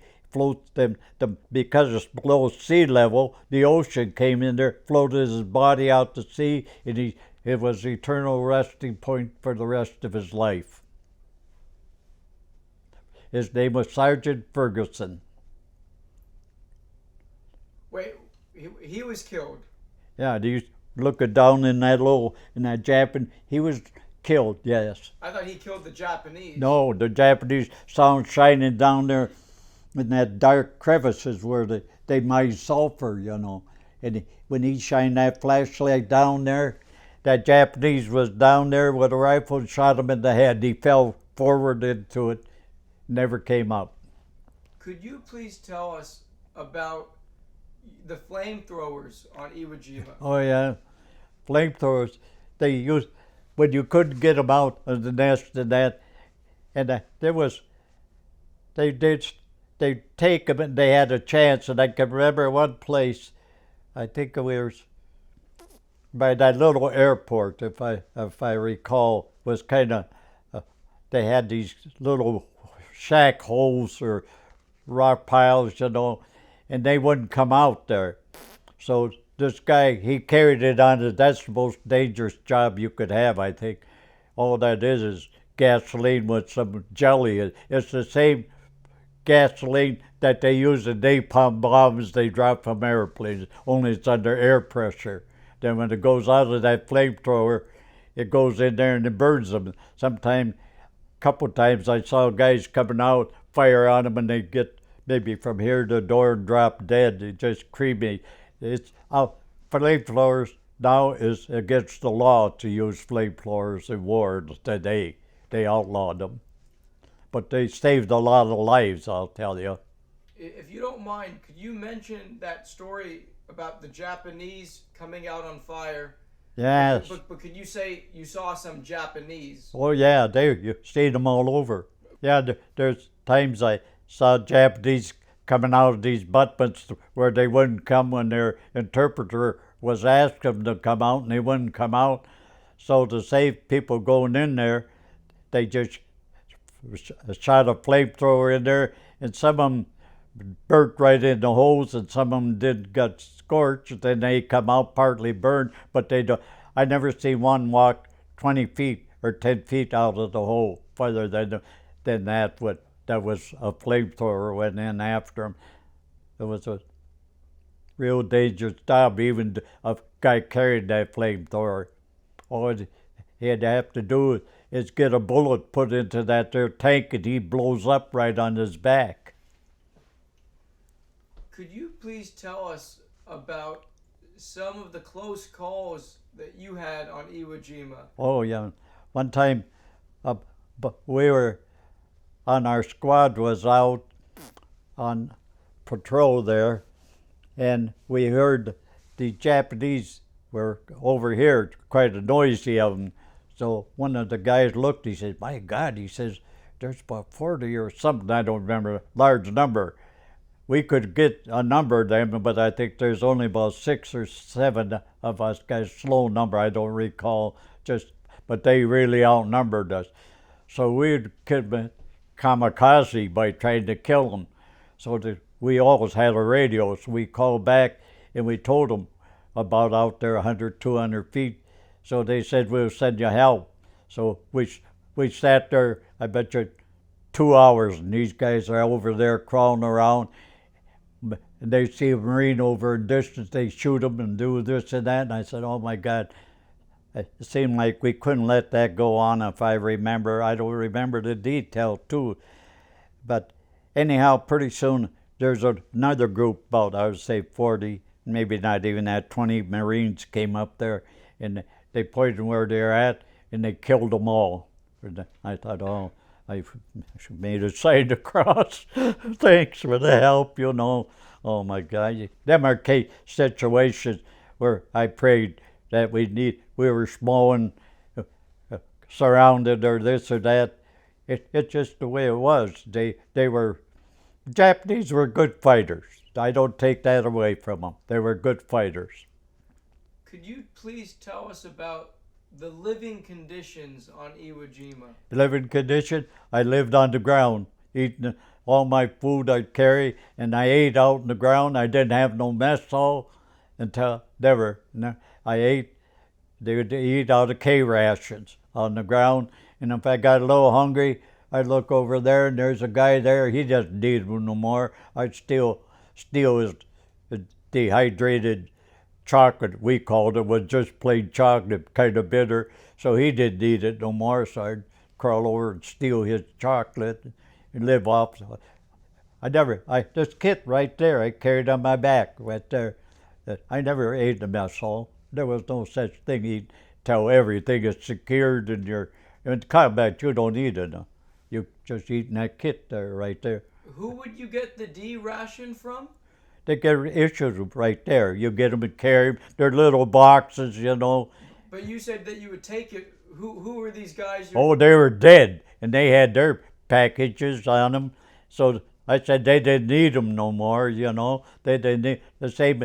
If, say, you got bad shoes or stockings or something, when my stockings were bad, like on Okinawa, and I had this leg wounded here that filled up with blood, I didn't need that no more. Looked over there, Christ, I took the shoe off and changed the stocking. The corpsman put some sulfur on it, and I went over, this guy's dead, he don't need them. So I grabbed the shoes off, and I went to his pack that you carried, just the top pack, you know. And I grabbed that, he had a nice pair of stockings. I took them out and threw mine on over there by him, and I had nice clean stockings again, you know. It was just the way war was, you know. Could you please tell us the story of how you were wounded? We had a mortar shell going on, a lot of mortars flying at, just near Kadena, and they were firing these daisy cutters, they called them, the Japanese had. They'd explode about a foot off the ground. We called them daisy cutters. And apparently a piece flew over and hit me in the leg, and I didn't even know it. I had leggings. Marines wear leggings a lot, you know. So I was sitting there, and God, it got kind of warm, my foot, you know. And I pulled my leg up here, right here, this right one here, and right in there, that took that place right there where that is, a piece of metal went right in the bone right there. So I know I could feel my stocking was getting wet, so I called the corpsman over there, and he said, oh, you got to get a piece of metal in there. He's good. And another little fragment, just small, came into my leg up, but this was quite a sticking in there. Went right through my leg and then everything. And I got one in this leg too, big scar like that from it. So he took it, he put it, and he said, boy, he said, I don't know, Gunny, he said, that bone doesn't look too good to me. He said, I think you better go to the dispensary. So I went up there to the dispensary, or the sick bay they call it, you know. And the doctors were there, they looked at it, he said, well, he said it fractured, he said it did mar your bone, something there. So then they cleaned it all off. I stayed there maybe a day. I said, I'm not staying here long. I'm going back. He said, you stay here as long as I tell you.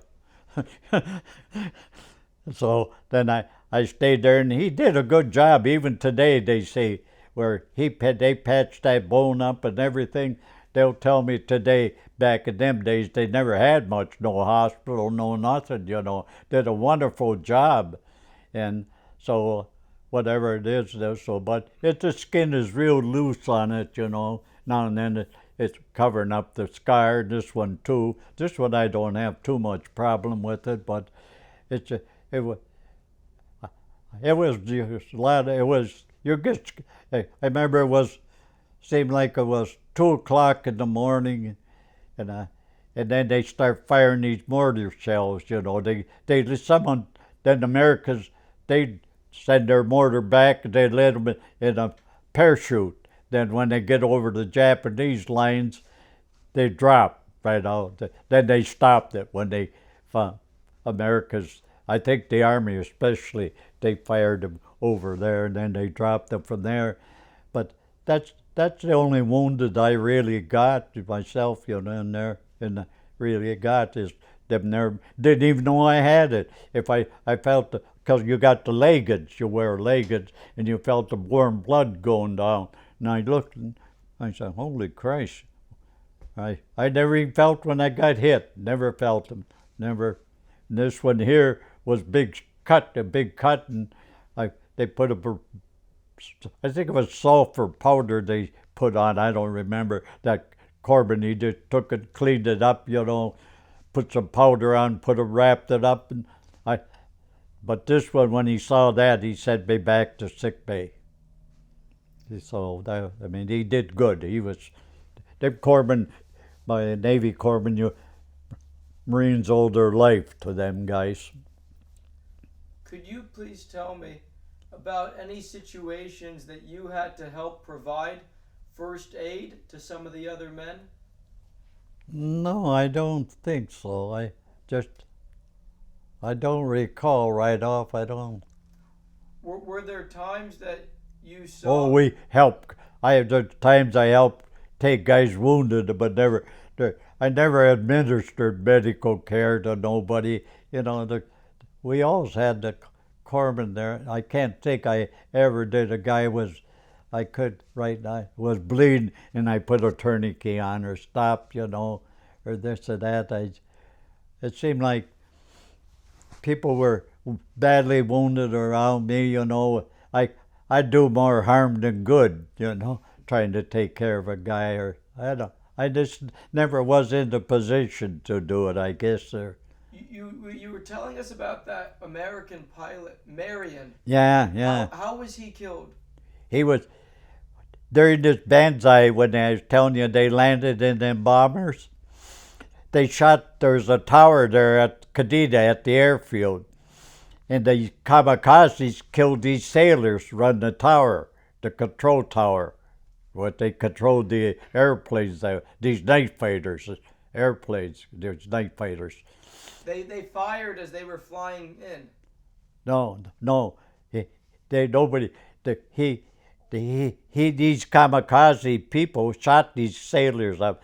So he saw the sailors were killed. So Mary and Kelly, they had a fighter. They had one of their airplanes up in the sky.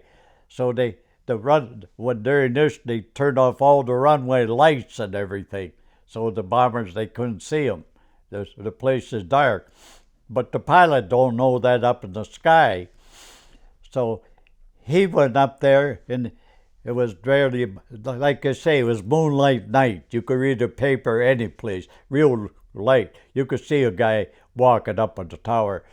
So he went up there, was walking up there to call the pilot was up in the air. That's what they figured, they said, to tell him to go over to Aishima. That's a little airport south of Okinawa. You know, that's part of the Ryukyus that told Ernie, or that's where Ernie Pyle was killed on Aishima. And so when he was crawling up at that tower, one of the American troops saw him crawling up, thought it was the Japanese, shot him in the back, and he fell down dead. They found part of the bullet that, the type 30-06 bullet. Japanese don't have it for one thing, so they said he was killed. So then that was really a hard time for me. He played the organ, singing, one of the best officers I ever known in the Marine Corps. He was really a good officer. Never pushed. The guys all liked him, and everything just really. Then his sister and his mother used to write these letters, pen pal, to the servicemen, to keep them. They'd write to them and ask them how they're doing, kind of cheer them up, and they'd write to them. And then one time his twin sister wrote me a letter, and I wrote back, told him what a nice fellow he was, and this and that. And of course, all your mail is censored then. When you don't pay postage and we're overseas, you just write free on it. Then you can't seal the envelope.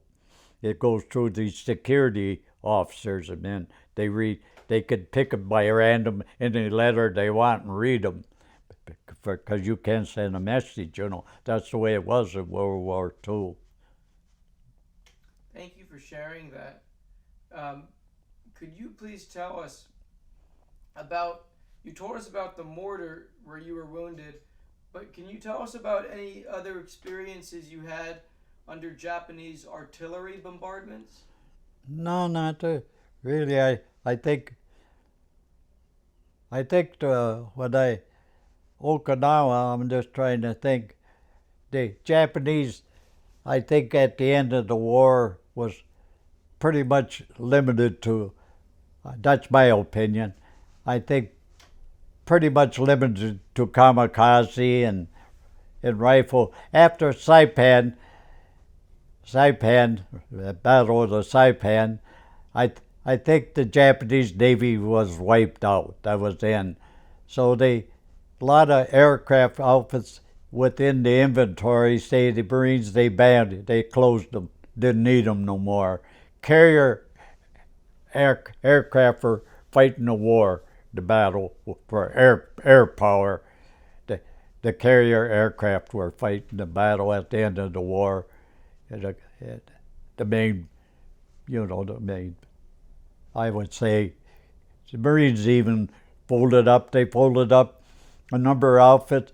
In the 6th Marine Division was on the northern part of Okinawa. A third of their personnel that was in the 6th Marine Division were worked on airplanes, aircraft mechanics, ordnance personnel, security police, and they took it, basically in the Marines they think basically every Marine is a rifleman. That's their basic thinking. So you're well trained, the Marines don't have a lot of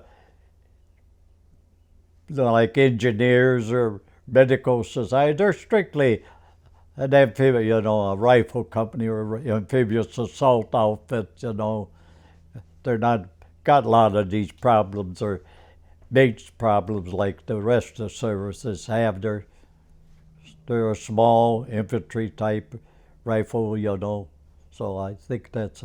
Could you tell us, sir? Could you on Okinawa? Did you have any other situations where you guys went on patrols? No, you never Okinawa. Yeah, you went on patrols, but we went up there, and I'm just trying to think. We went on patrol for, they had that one hill on Okinawa, Bloody Hill they called it, even after the war, and they needed reinforcements up there, and these guys crawled up there. Inside of this hill, big hill, was all hollow inside, and the Japanese lived inside of that. I forget what they call the hill there. Sugarloaf, you hit it, yeah, Sugarloaf Hill. And these guys, to get rid of that, took them along. They lost a lot of men, the Marines did, taking that hill, Then they said, we went up there for reinforcements, and we were right close to it. I would say we were within 200, 300, 400 feet away. This whole I would say a whole company of Marines were sent up there. It took us to get up to that area. It took us that area we went through. We went along the beach. Was fairly secured, and we marched up, went up there slowly. You go a little, then you go on the ground, and this and that. And my biggest thing on Okinawa that experience got me nerve-wracking when we first landed there. I would say 3 days we just about laid in the same spot, didn't move, gunfire around and kamikaze, and I think that was the hardest thing for me was waiting and not doing anything. I think waiting is and not getting in the action or whatever is the hardest thing on any infantry type personnel. I think it is. I just waiting and laying there, nothing going on. Could you please tell me, when you were in combat, were there any times that you saw Americans around you getting hit and killed? Oh God, yeah, well, a lot of them, yeah. Can you tell us about? Yeah, one time when we were there, this whole outfit of Company E and up there, and it was the Japanese were up there in the front line. It wasn't too far ahead of us, After one of them raids or whatever they called us, and you could see them up there moving. Roughly, you could see them in the brush or whatever. And we laid down there, and then this battle started. Like I said, that one guy I shot is the only guy I know I killed. Where in this skirmisher on Okinawa, in the skirmish on Okinawa, it was a battle going on there up by Naha. And we got engaged in the Naha was a brush deal, and we got engaged there, and this went on for over a day, fight back and forth, shooting there. So we lost personnel. I think in that ordeal, I'd have to look or try to find out. I think 500 and some Marines were killed into this skirmish up there by Naha between I think it was the 5th Battalion of the 1st Marine Division, if I remember correctly. The 7th was in the Philippines. But were there times that you saw some of the men going down? Oh yeah, we saw there's right next to me. There was a guy. He was going to run over here. I remember I don't know why. He was going over. There's some more guys there. A squad or a couple guys there, and he's going over there to get him, and he say from here to the door, and he stood up and run, and pretty soon he got shot and fell down. And when you went up advanced there, you saw a lot of dead bodies, there. But I seen some of my guys who were in our outfit get shot right when they had that big skirmisher right there. I'd have guys drop just like right there. Drop, just get shot in the head or shot, whatever. It just, maybe you go on. It's hard to explain, Sometimes you go a day and you don't have hardly anything. It's not like the movies, Another day, it's just hard battle fight going, especially there. You got to remember, in the islands there, it's such a small. When you're fighting in them islands, it's the close quarters right away. Right away, it's close quarters. They're not. Most of the places, they're not even a half a mile away from the enemy at the times. Biggest share.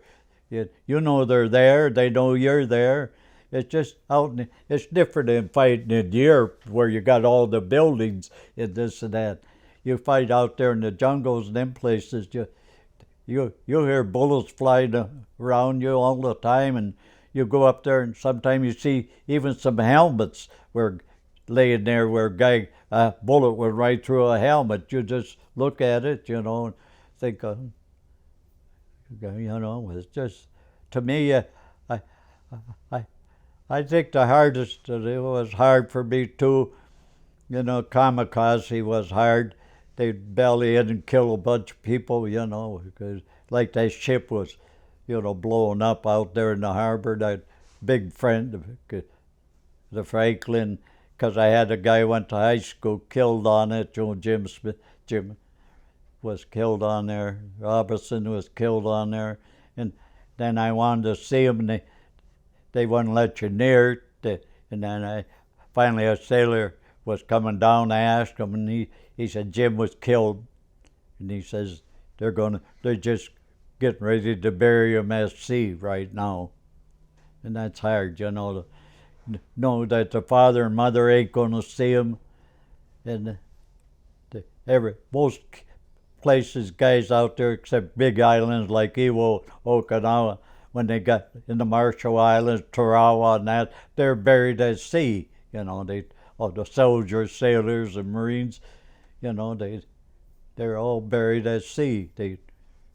But you know, and I went out there one time, and then it was educational for me.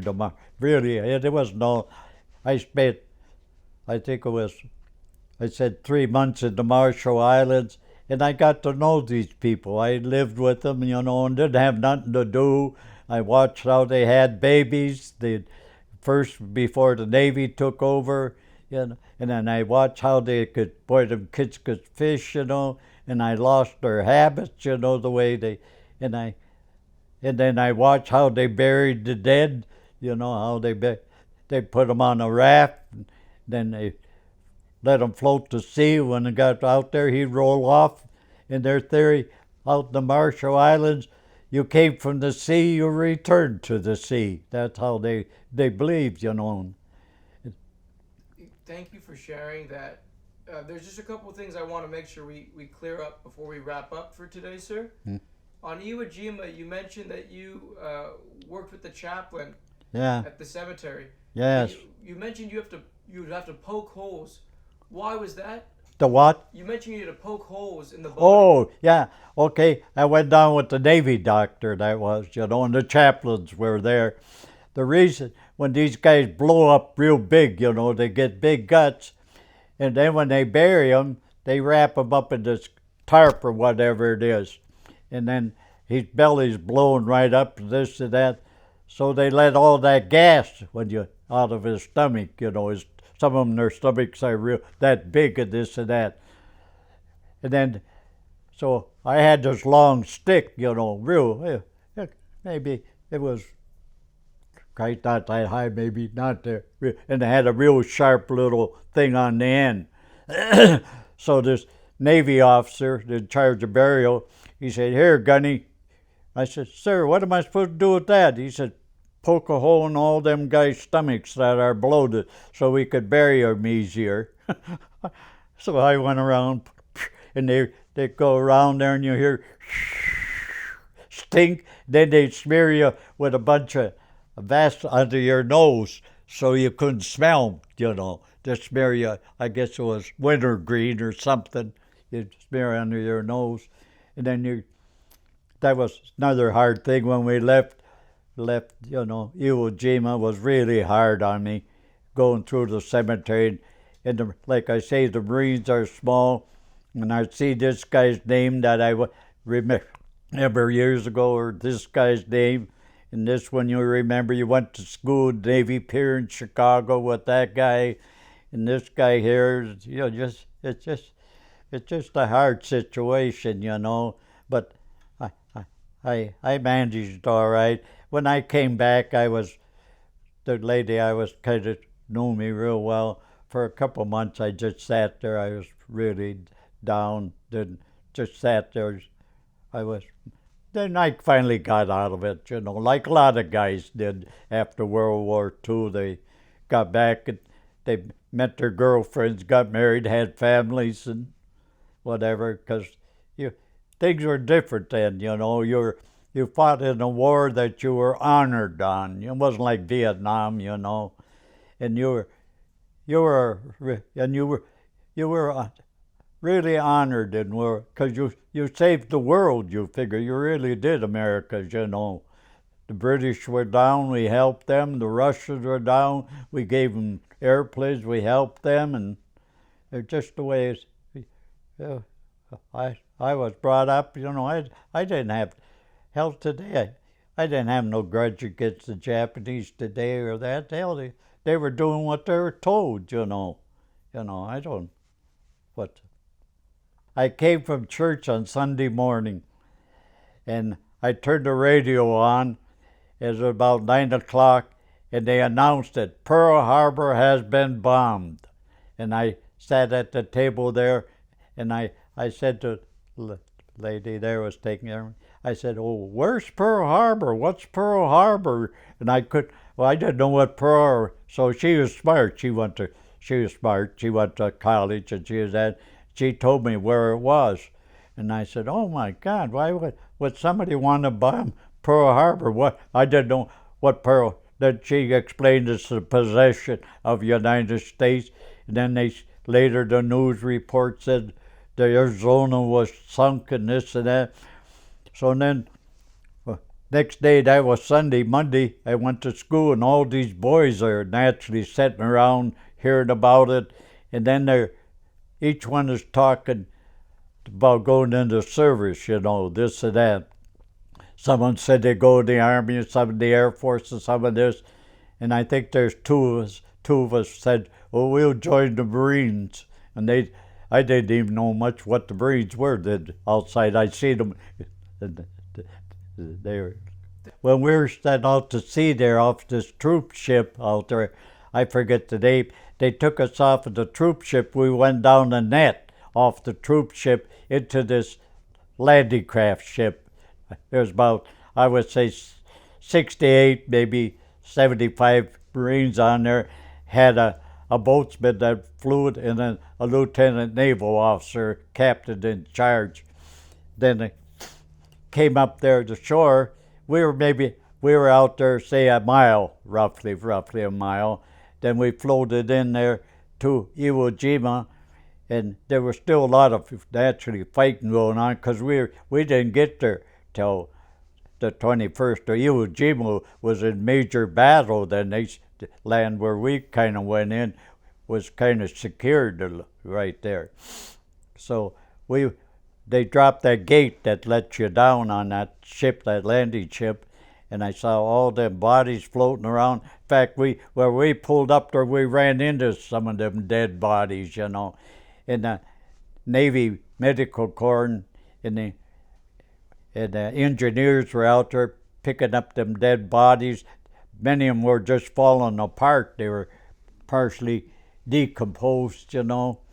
And those that were real bad shape, they had a net like. They picked them up and they took them over there, and they had a ship there kind of low, put them on that ship was low, which later I watched, went out to sea, and I imagine they got there about a mile, they shoved them off and buried them at sea, I imagine.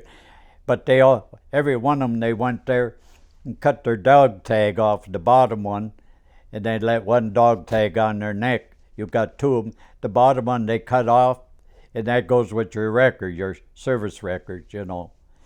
And so then they put them there, and then they loaded up a few of them, a number of them that were just maybe there a day or two, just coming to floating. Then they took them and loaded them up on these here half tracks, they called them, to go with wheels in front with a big trailer back, and they took them down to the 5th Marine Division cemetery and buried them, gave them a burial down there, did the same. But then later on, I went down there, you know, and here all them bodies were still there, and they were going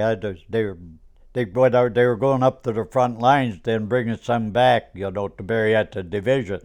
And you go up there where a lot of the bodies stay up there towards where Mount Suribachi, and you bring it back to the 5th Marine Division Cemetery.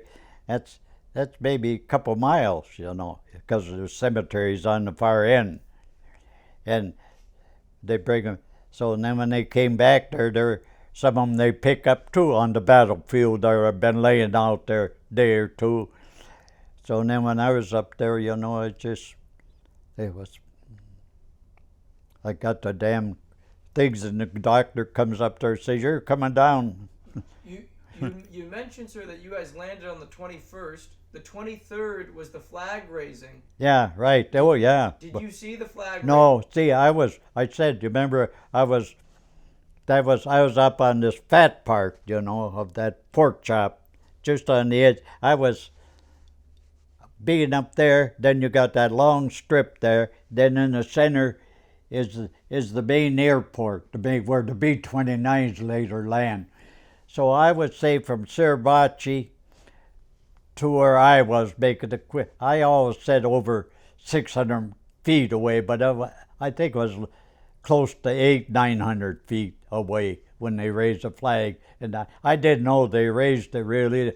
And then I heard about Ferguson, but they raised another flag there, you know, before this one.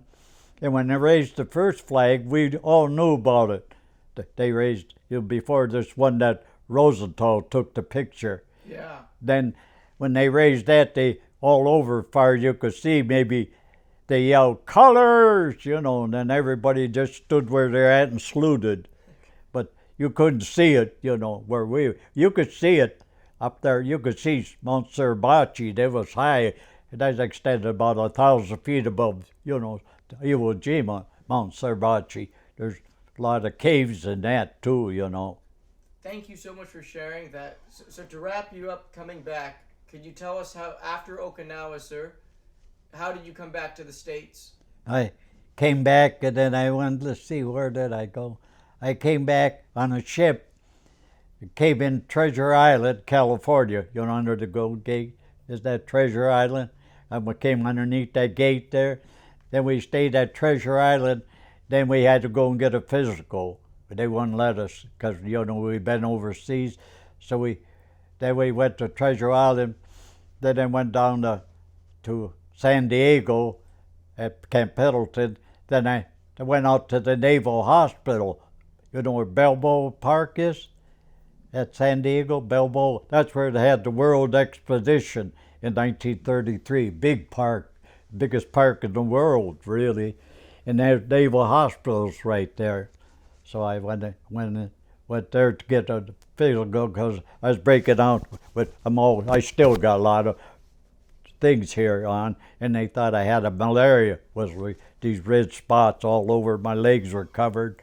So I went in there, and they said it was just the blood vessels. They're just the nerves and this and that. But I had them all my life. I still got a bunch of them on my chest and my body, and you know. Still, I never had them all my life. Every time I get a physical, I go to the Air Force to get a physical, and that they said, "Who been hitting you with a shotgun?" Whatever. So, what advice do you want to give to future generations, sir? what advice do I want to give to them? I don't know if I want to if I want to give them anything. I don't. Well, your grandkids, your great. Oh, my grandkids. You know. I tell them, don't go to do expectations what you read or study or somebody influence you by. I tell my kids, be what you want to be and do it to the best you can be.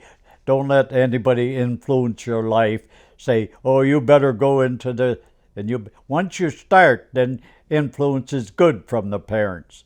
But you make that choice, you know. You make it. It's a great thing in life to make a choice what you do. Think about it. And to make a choice that you are doing what you're doing. Nobody's forcing you to. You know, it's a great thing to be able to do that. That somebody doesn't say, you're going to study this and you got the brains to do this and you better do this. I don't believe that. I always said the most freedom we have is the automobile, is the most freedom. You could go out and get in your car and go where you ever want. You don't have to ask anybody. You could jump in and leave here and go to New York. And the automobile makes it free for you. Could you please tell us, you know, the country is so different today than when you were in the war. It's so divided. People are so angry Yeah, at each other. Politics is all whack. yeah. When What do you want to see future generations do that would make you feel like the sacrifices you made and all the men who were killed in the war, that all those sacrifices were worth it? What do you want to see change? if I want to be honest with you, and I want to be honest with you, I don't think they can ever return back to the days of prior to World War II and shortly after it. And I say this with respect. Back in them days, we were raised under different conditions. Schools were really important. The family life was very important. And churches were very important back then. But they ain't today no more, nothing. And because there's no return back to that. We didn't have a lot of temptations like they have today. Kids are being tempted all the time, they are, to do this. If you don't do this, you're a square, if you don't do this, you're something wrong with you, I don't. It's just they're growing up in hard times. Kids are. I didn't. I had a tough sure. Didn't have a lot of the pleasure of the television, but I had good time. I was good and happy with what I had at that time because they were the times at the time, And there wasn't all this, I don't know, hatred and prejudice. Every time you turn the damn tube on, they're killing somebody or somebody. The only thing they can do is talk with the gun now, just like last night, This guy left Reedsburg, went through the Dells, killed people in this little community of Columbus over here, a little town about like Boston. Just, I don't, crap, if my guns when I was, if they were put in a closet, if I went in and fooled around with them, I'd have got my ass kicked. You don't do it, I mean, that's the way life was different then. I don't know if there's any return back to the good, to America standing high on the rock. Maybe there is, maybe I'm misjudging, but I have faith in these kids. I really do.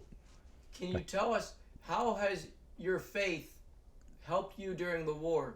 Oh, heck, I was not praying. I was really a strict Catholic, brought up in Catholic faith, real strict. I went to schools, like I say, I was an orphan. All the time I was at an orphanage where there are always nuns, In my life, I went to church and I sang into everything. I took part in it, And all through my life, I always had different things, that I wasn't there, saved my life. And I always tell people my best friend always took care of me. And my best friend was spelled Jesus. He was my best friend. And he took good care of me. Why I say that? Just like when he was killed up there, at Camp Pendleton, and I was called to the office. Not even 10 minutes after I was called, my buddy was killed. He took my place. And different things like that, just one after another. I don't know. I think it's. I think my faith was really strong, built. It still is today in my family, as you could tell. My wife was Polish. She is real strong, maybe stronger than I am. Brought up in her great grandpa came from Poland, and they were Polish. She was real strong Catholic religion, Christian. I'm not saying somebody's strong Lutheran or this or that. They're strong too. I'm not saying that because you're Catholic I'm not saying that. But I'm just telling you how I was, because of my faith. What kind of man do you want people to always think of you as? I just want my kids to remember me as a good father, that's all. Not as a Marine or nothing, just as a good father. If that I was true to my kids and I did the best I could to raise them, that's all I want. That I was a good father, just like they're thinking of their mother passed away. She was a great person. And, we were married 75 years. 75 years. just think, there's a lot of people don't live 75 years. That's a long time. And out of the 75 years, 7 kids came, you know. Is there a secret you want to say to the long marriage? To the long marriage, yep. You want to always sit down and listen to her. And I never, I want this is the honest to God truth. I never went mad to bed at night mad at my wife. I always gave her a kiss, and next day we talked. We had problems. I'm not telling you we didn't have problems. God, every marriage has problems. You know, we're human beings. You know, but I think what you got to do, you got to first of all think you're not the big guy, the big chief, always in charge. Marriage is 50-50. You know, that's and it's always been that way with me. And that's the way you got to listen instead of sometime always talk, you know. And like I say, if you go to bed and get up next morning, you know, we're happy. I never once went to bed angry at my wife, because you don't know. Maybe tomorrow you might not wake up and you die and you're still mad at your wife. And yet that ain't the way it works, you know. Oh, we had difference, you know. My wife one time hit me over the nose, she was talking about having one of her dreams, clove me over the nose, gave me a bloody nose, and I came out there and laid down, you know. And about 2 o'clock, she says, "Carl, where are you?" I said, "I'm out here." "What are you doing out there?" I said, "You hit me on the nose. Get in here where you belong." So I go back in bed, she curls up next to me. It's over with. Yeah. Speaking of the dreams, when you first came back from the war, sir, did you have difficulties readjusting to civilian life, like nightmares or? Yeah. No, I had problems with relaxing, getting, you know, associating. But then again, I was new to this area where I came in, and then I met a lot of friends, and they accepted me, and I got kind of away from that family style like I was in the orphanage, you know, and people looked down on me too because I was an orphan. I had people wouldn't let their daughters play with me because I was an orphanage. They figured I was like next being in jail, and I had a better bringing up than any of them. I'm sure you had a very strict bringing up with the. We were sitting on a bankment real high on Okinawa. The bankment was up above the sea level, I would say about 700 feet. And you could see these ships out there. The kamikaze was there. And one kamikaze came right over our head. And they were launching aircraft off of this aircraft carrier. The nickname was the Big Ben, but it was the carrier Franklin. And they took this one airplane taken off, and this one Japanese kamikaze took it head on. And it was loaded with bombs and everything. Thereby it blew up on the deck of on the carrier Franklin. We seen this in this fire. Then we were sitting there. Then we saw, you could hear them whistle, this Japanese airplane screeching. Yoo! Then the hangar deck is where the elevator comes up and they roll the airplanes on. They lower them down, fold the wings, and then they call that the hangar deck. And the hangar deck number 2 elevator was wide open. They were launching these aircraft. So he dove right down the hangar deck, right down inside the ship. Dove right down. Well, down inside the ship is all these airplanes, all the gasoline and everything, and they blew up. Part of the starboard side of the carrier was badly damaged. It had slipped on its side. And it killed 960 sailors and Marines within a half hour there, or an hour, half hour. What was it like for you guys to witness this kamikaze hit the carrier? Oh, God, we said, oh, my God. But that was, in Okinawa, there's more ships damaged in Okinawa, and the vastest damage in Okinawa there was in Iwo Jima and Normandy combined. But I mean, from your vantage point, was it an explosion? What did? Oh yeah, the carrier sat out there, I would say off of Okinawa out there in the bay. I would say the carrier was out there, oh, maybe a mile, something like that, mile and a half offshore out there launching aircraft, fighter aircraft, you know. And it must have been, not a great feeling to see the carrier Oh. and not be able to do. Nothing. You just sit there and watch, and then it was on fire. Then you saw, I could still see the aircraft kind of went like this, and pretty soon it listed, you know. I'm just trying to picture it now. Listed in the starboard side when was right on the water line, like that. And this would be the water, just about floating in the water, the starboard side. And a lot of these people were on the deck there. They burnt and they floated into the ocean. The Marines and sailors, you know, were on there. And then it stayed there till the end of the war. And like I told you, they took it, brought to the United States. They're going to make a big museum out of it off of the Brooklyn Navy Yard. That's where it came, resting place. So it came down around South America. They couldn't get through the Panama Canal because it listed so much was too wide, you know. It wasn't straight, you know. So it listed, and then they brought it in. They down there lost it down South America. That's the roughest waters in the world down there. And they brought it up to Maryland, and it parked there for maybe 30 years.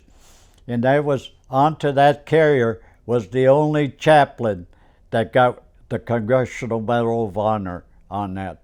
He was from New Jersey.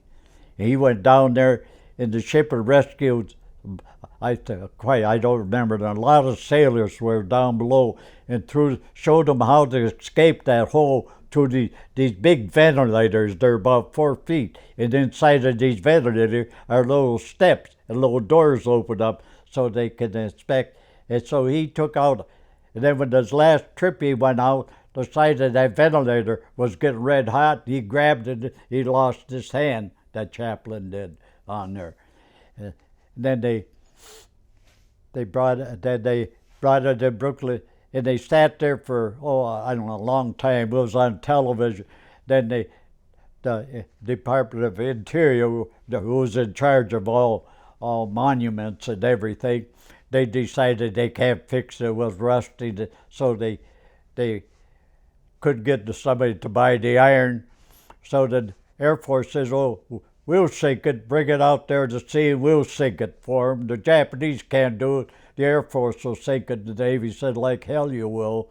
So they got the Navy demolition team, and they went all around on that ship, and they put them demolition charges all over that ship. And the Navy hooked onto it, and they put an American flag on it. It was on television, on all television stations when they done it. And the Navy hooked on, towed it out to sea for 5 miles, and then the demolition, and it cracked in half. The Franklin, and it's sitting in the bottom of the sea right now. When you mentioned flag, that just reminded me. Can you just hold this up, please? Sure, sure. These, I'll tell you. I'll have you sit back, though, please. Okay, just a second. I'll fold it like. Okay, this here, what was explained to me. Now I'm not Japanese. I can't. This is the name, so forth, of the regiment that this major was carrying on him. Okay, these parts are written big, or more so prominent, say, into the Japanese. So just give me 1 second, because it's so far down. I have to point the camera. Okay. Now could you say that, please? Okay. This part was explained to me. This is the name of the battalion. See, this is a battalion flag. That's why these here, are on here. It's not a personnel flag. It's tied to a pole. Say, you're going to go and he ties it to a pole like that outside, you know. That's why the rope. If it was personnel, it would be real small. And it's tied to that. Okay. All these here things, these names around here, are people prominent that signed that. That's a family, a clan, or what, I don't know what Japanese. Say this, say that I belong. This would be Wier right there. That'd be the Weirs. All the people that are related to the Weirs right there is the ways, and this is the rising sun. You know, the Japanese, they worship the rising sun. They figure all life comes from the sun. If the sun quit, we all die. Everything would die. So, okay, Weir gets killed. He gets killed on Iwo Jima. His name is on this flag. So I go to and I intercede in heaven. So all my people that are related to Weir, even Junior, and related, and that they intercede. I'd intercede for them in heaven so they get there, behave, and be honorable. I'll intercede for them like we believe in a guardian angel or that, you know. That's what they believe. And that's what they say. So all these on here, there was a flag, I'll tell you, down at the Catholic school years ago. And just to give you an idea why that Navy officer said, you got a valuable piece of equipment here, but then it didn't. Remember I told you that? When he gave this flag back, he said, Gunny, you got a valuable piece of equipment there. And it didn't dawn on me. But this guy, years and years ago, I was still with the Air Force. He had one of these. He was an ex-Marine. And his kids go to that parochial school down, right near Milwaukee, you know, parochial. So these kids had this flag. He had them in a history class. And so they went to, I think Proxmire was senator then, had them write, they had these all transferred into English. Then they took a picture of this and they sent it to the Japanese embassy in Japan. One of the guys that signed the flag, guess who he was? He was an uncle to the guy that owned Mitsubishi now. And they built the Japanese fighter in World War II. The Zero, Mitsubishi built that. But crap, your air conditioning for the train company up across is owned by them, you know, or they got stocks in them. They took, I don't remember the whole detail, he found out he was going to buy that flag off him. And this Marine says, I can't sell you that. He says, I got that off a dead person. He gave it to him. And he thought that's so great, you know, that he gave him that flag. He said, only in America would you find people like that. Well, anyhow, that high school, he donated a large sum of money to the school down there. I'm trying to think of what the fact the base commander up here graduated from Wauwatosa, that's where it's at, Catholic High. And so then after that, he's up there in age. He gave them, every 3 years, he gave them a Toyota free to him, and he could give it a Toyota because he was so concerned that this guy, and he did give him the flag to the family. That's how they honored that. His uncle was the one on that flag. He had an uncle to the guy that owns Mitsubishi. Have you ever considered returning that to Japan? No, I never did. I don't know when I go, I was thinking about giving it to, I was going to give it to the University of Wisconsin, but that would be, might as well throw it away. Some guy would go in there in the dark of night and steal it. I'll let it up to, personally what I'm going to do, leave it up to the kids.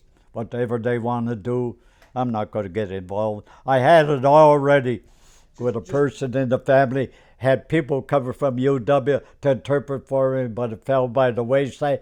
But now I got another one that's in there with the go up to Viterbo. This is my last lacrosse, that nursing school up to lacrosse, and they're all nuns, or all nurses go there, and he went there, and there's no doubt they got some Japanese or could read that from Viterbo. And they would be glad to do it, and I like to do it because that's lacrosse where I was raised, by them same nuns, right? So I'm losing a little. Maybe that won't go good for me neither. I don't know. I just Well, We'll make that happen. yeah, we know some. Even I know some people that can help interpret that. is that right? You Yeah. do? I was supposed to ask you that. Yeah, don't worry. I want to get you. I want you. Well, it's really been an honor to hear some of your stories firsthand. I was talking to your son-in-law, and he made it sound like you don't talk about the war that often. Not too much. I'm talking more than I ever do now lately, I think, but I never used to. Just Could you please tell me? I just had a couple things I wanted to before I move, because I'm going to move the camera when we go over your memorabilia.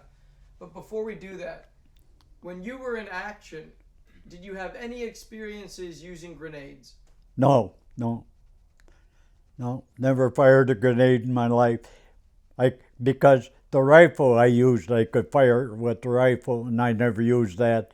I know how to do it, but I never fired a grenade. What did you? What rifle did you carry? Pardon? What rifle did you carry? M1. Could you just say I carried? I carried the M1 Grand, What did you think about that? the best rifle ever made. General George Patton said if any single device won World War II, it was the M1 Grand rifle. Yeah, I know that. Like the Germans, they had single shot, Yeah, right. whereas you could just fire. Okay, so we answered that. You told us earlier about going to the Marshalls. Yes, Did you have any action in the Marshalls? yes. Right at the end, yes. What are your memories of that? When I went into the Marshalls Island, we went in there, the 24th Marines, the 1st Marine Division, they were the ones big days on certain part. They took, and we took Roy no more, that's Roy as REO no more, and AMUR no more, and then Jebby, and the Army took Kwajalein. But the action you saw, was it artillery, small arms fire? Rifle. There was no artillery. Island was too small. It was all rifle and hand grenades. And the Wetak Atoll is where, after the war, where they put all the ships and dropped a nuclear bomb in the Wetak Atoll.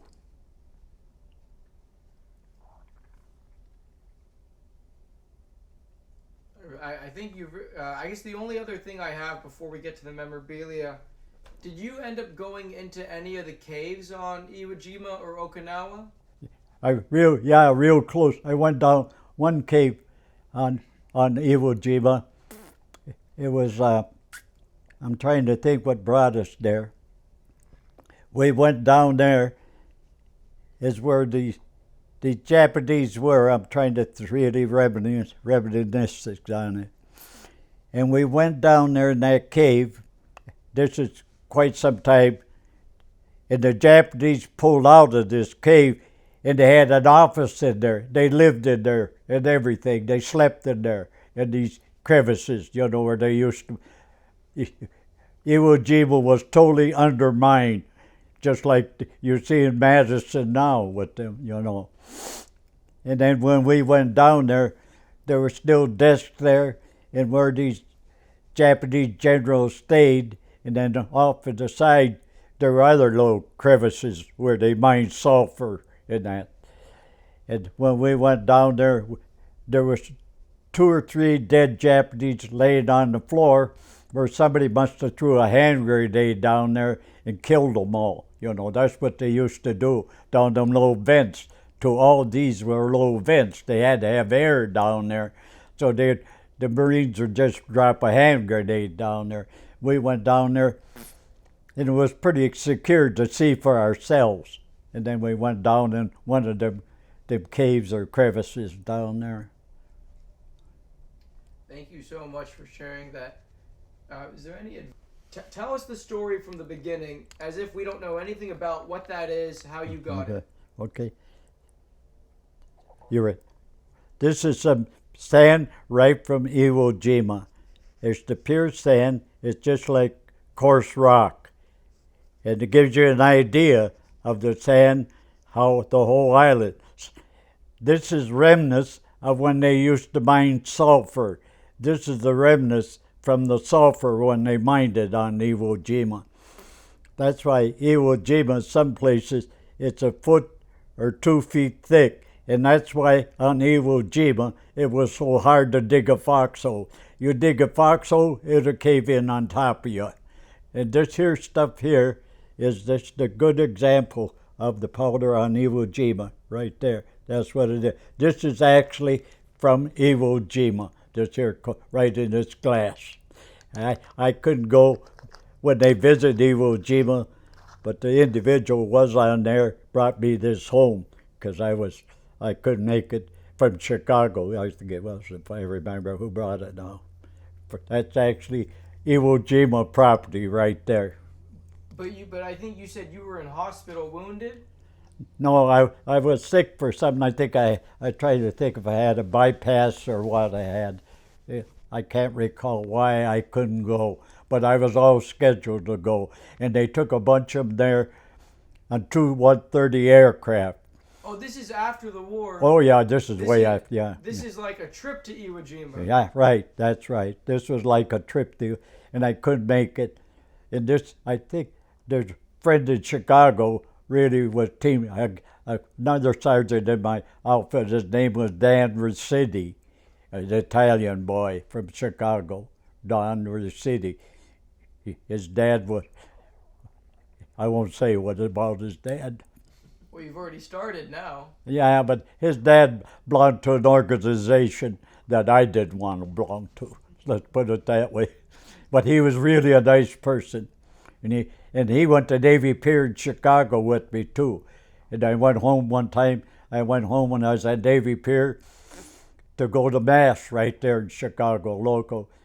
So I sat there, and he came in there. He sat right next to me there. Then I was invited to go to dinner as his family. He had a good-looking sister, man. She was very good-looking. And so yeah, I went to... But if his dad was involved with what I think he was involved with, yeah. I would stay very far away from that lady. No. They don't get involved at all. I found that out learning, You just stay away from the family. And she got married later. She went to DePaul University, Don Rossetti's daughter, and she became out of DePaul. I think she went to University of Illinois or Wisconsin, became a doctor. This upcoming year, there's going to be an 80th anniversary trip to Iwo Jima. Oh, there is? Would you go? Yeah, I'd go. Because, the groups pay for the veteran and a family member to go. I'll have to check with my doctor to see and I imagine they'll have medical people along. Yeah, it's all paid for, and it's a nice trip. Yeah, I'd go. Yeah, right. No question I would. You're going to have to eat a little bit more, though. Oh, no, that's what I don't want to do. If you know my doctor, you don't want to put weight on. If I get up there, she hammered the hell out of me. Do me a favor. Could you pour out some of it out on your hand again, please? Sure. Just so I can get that visual. I'll put some on your hand if you want me to. I'm just getting a close-up. And then you'll kind of show it to the camera. I better sit back. See? See how it is? And can you just say something like, "I'll never forget the sand of Iwo Jima"? Yeah, I'll never forget the sand of Iwo Jima. I watched the movie 10 times. You do have a good sense of humor, that's for sure. He's very. I'm sorry. I'll clean that up. Okay. You know.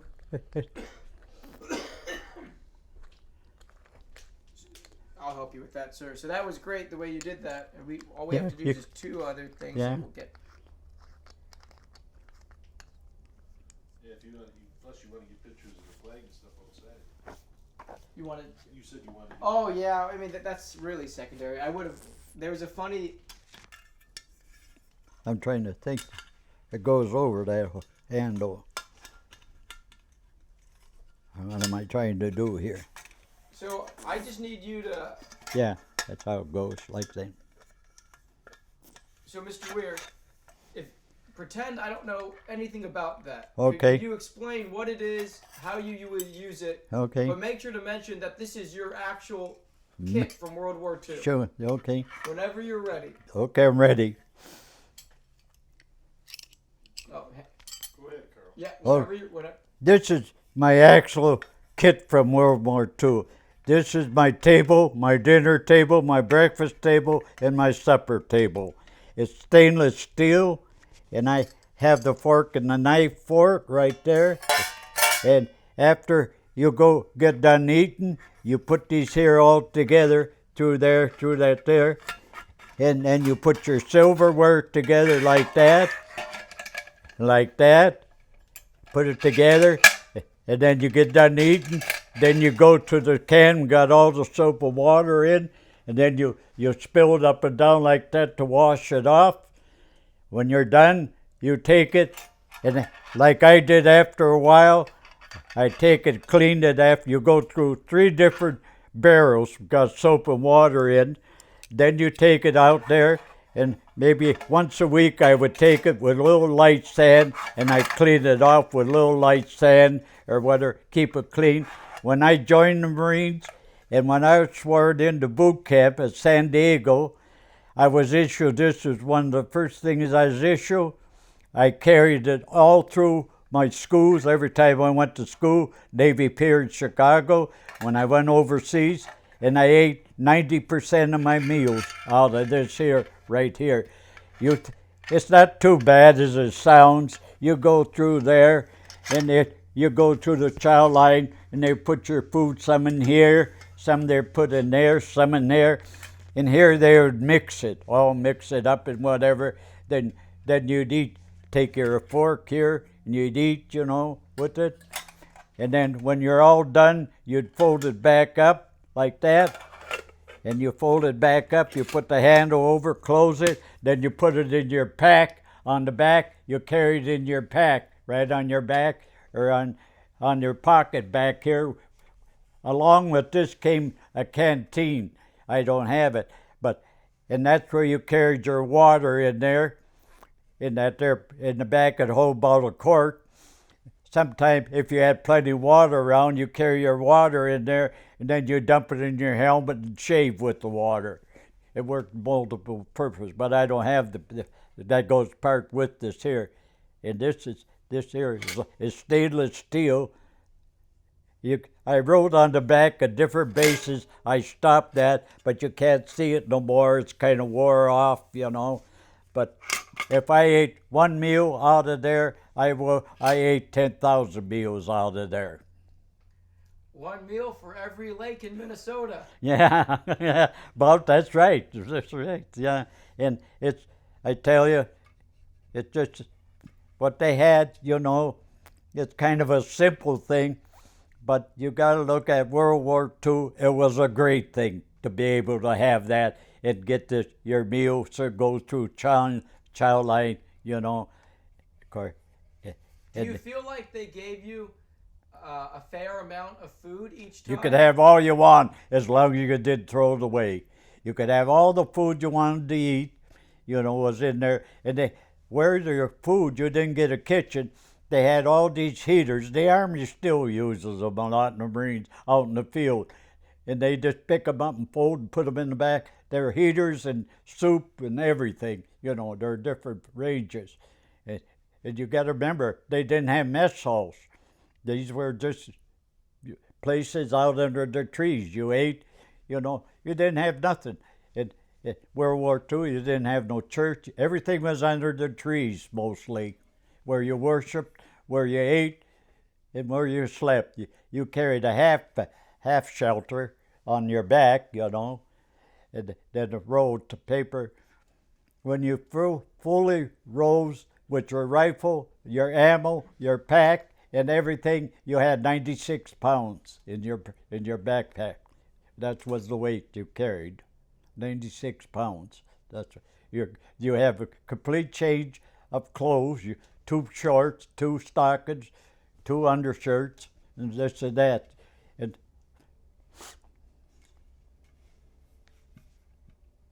Thank you so much that you did that. Incredible. That's almost like an encyclopedic answer.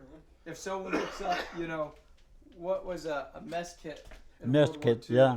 And you guys would call it mess kits. Yeah, that's what we call the mess kits because it was a kit, It's put together. That's why it's a kit, But when you were on the front lines, wouldn't it make some noise?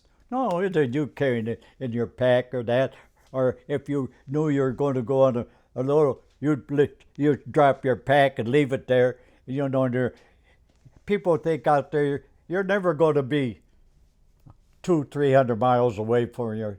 It ain't like the movies. You go out and run for miles. It don't work there. I don't think. When I was overseas, I don't think sometime I was ever.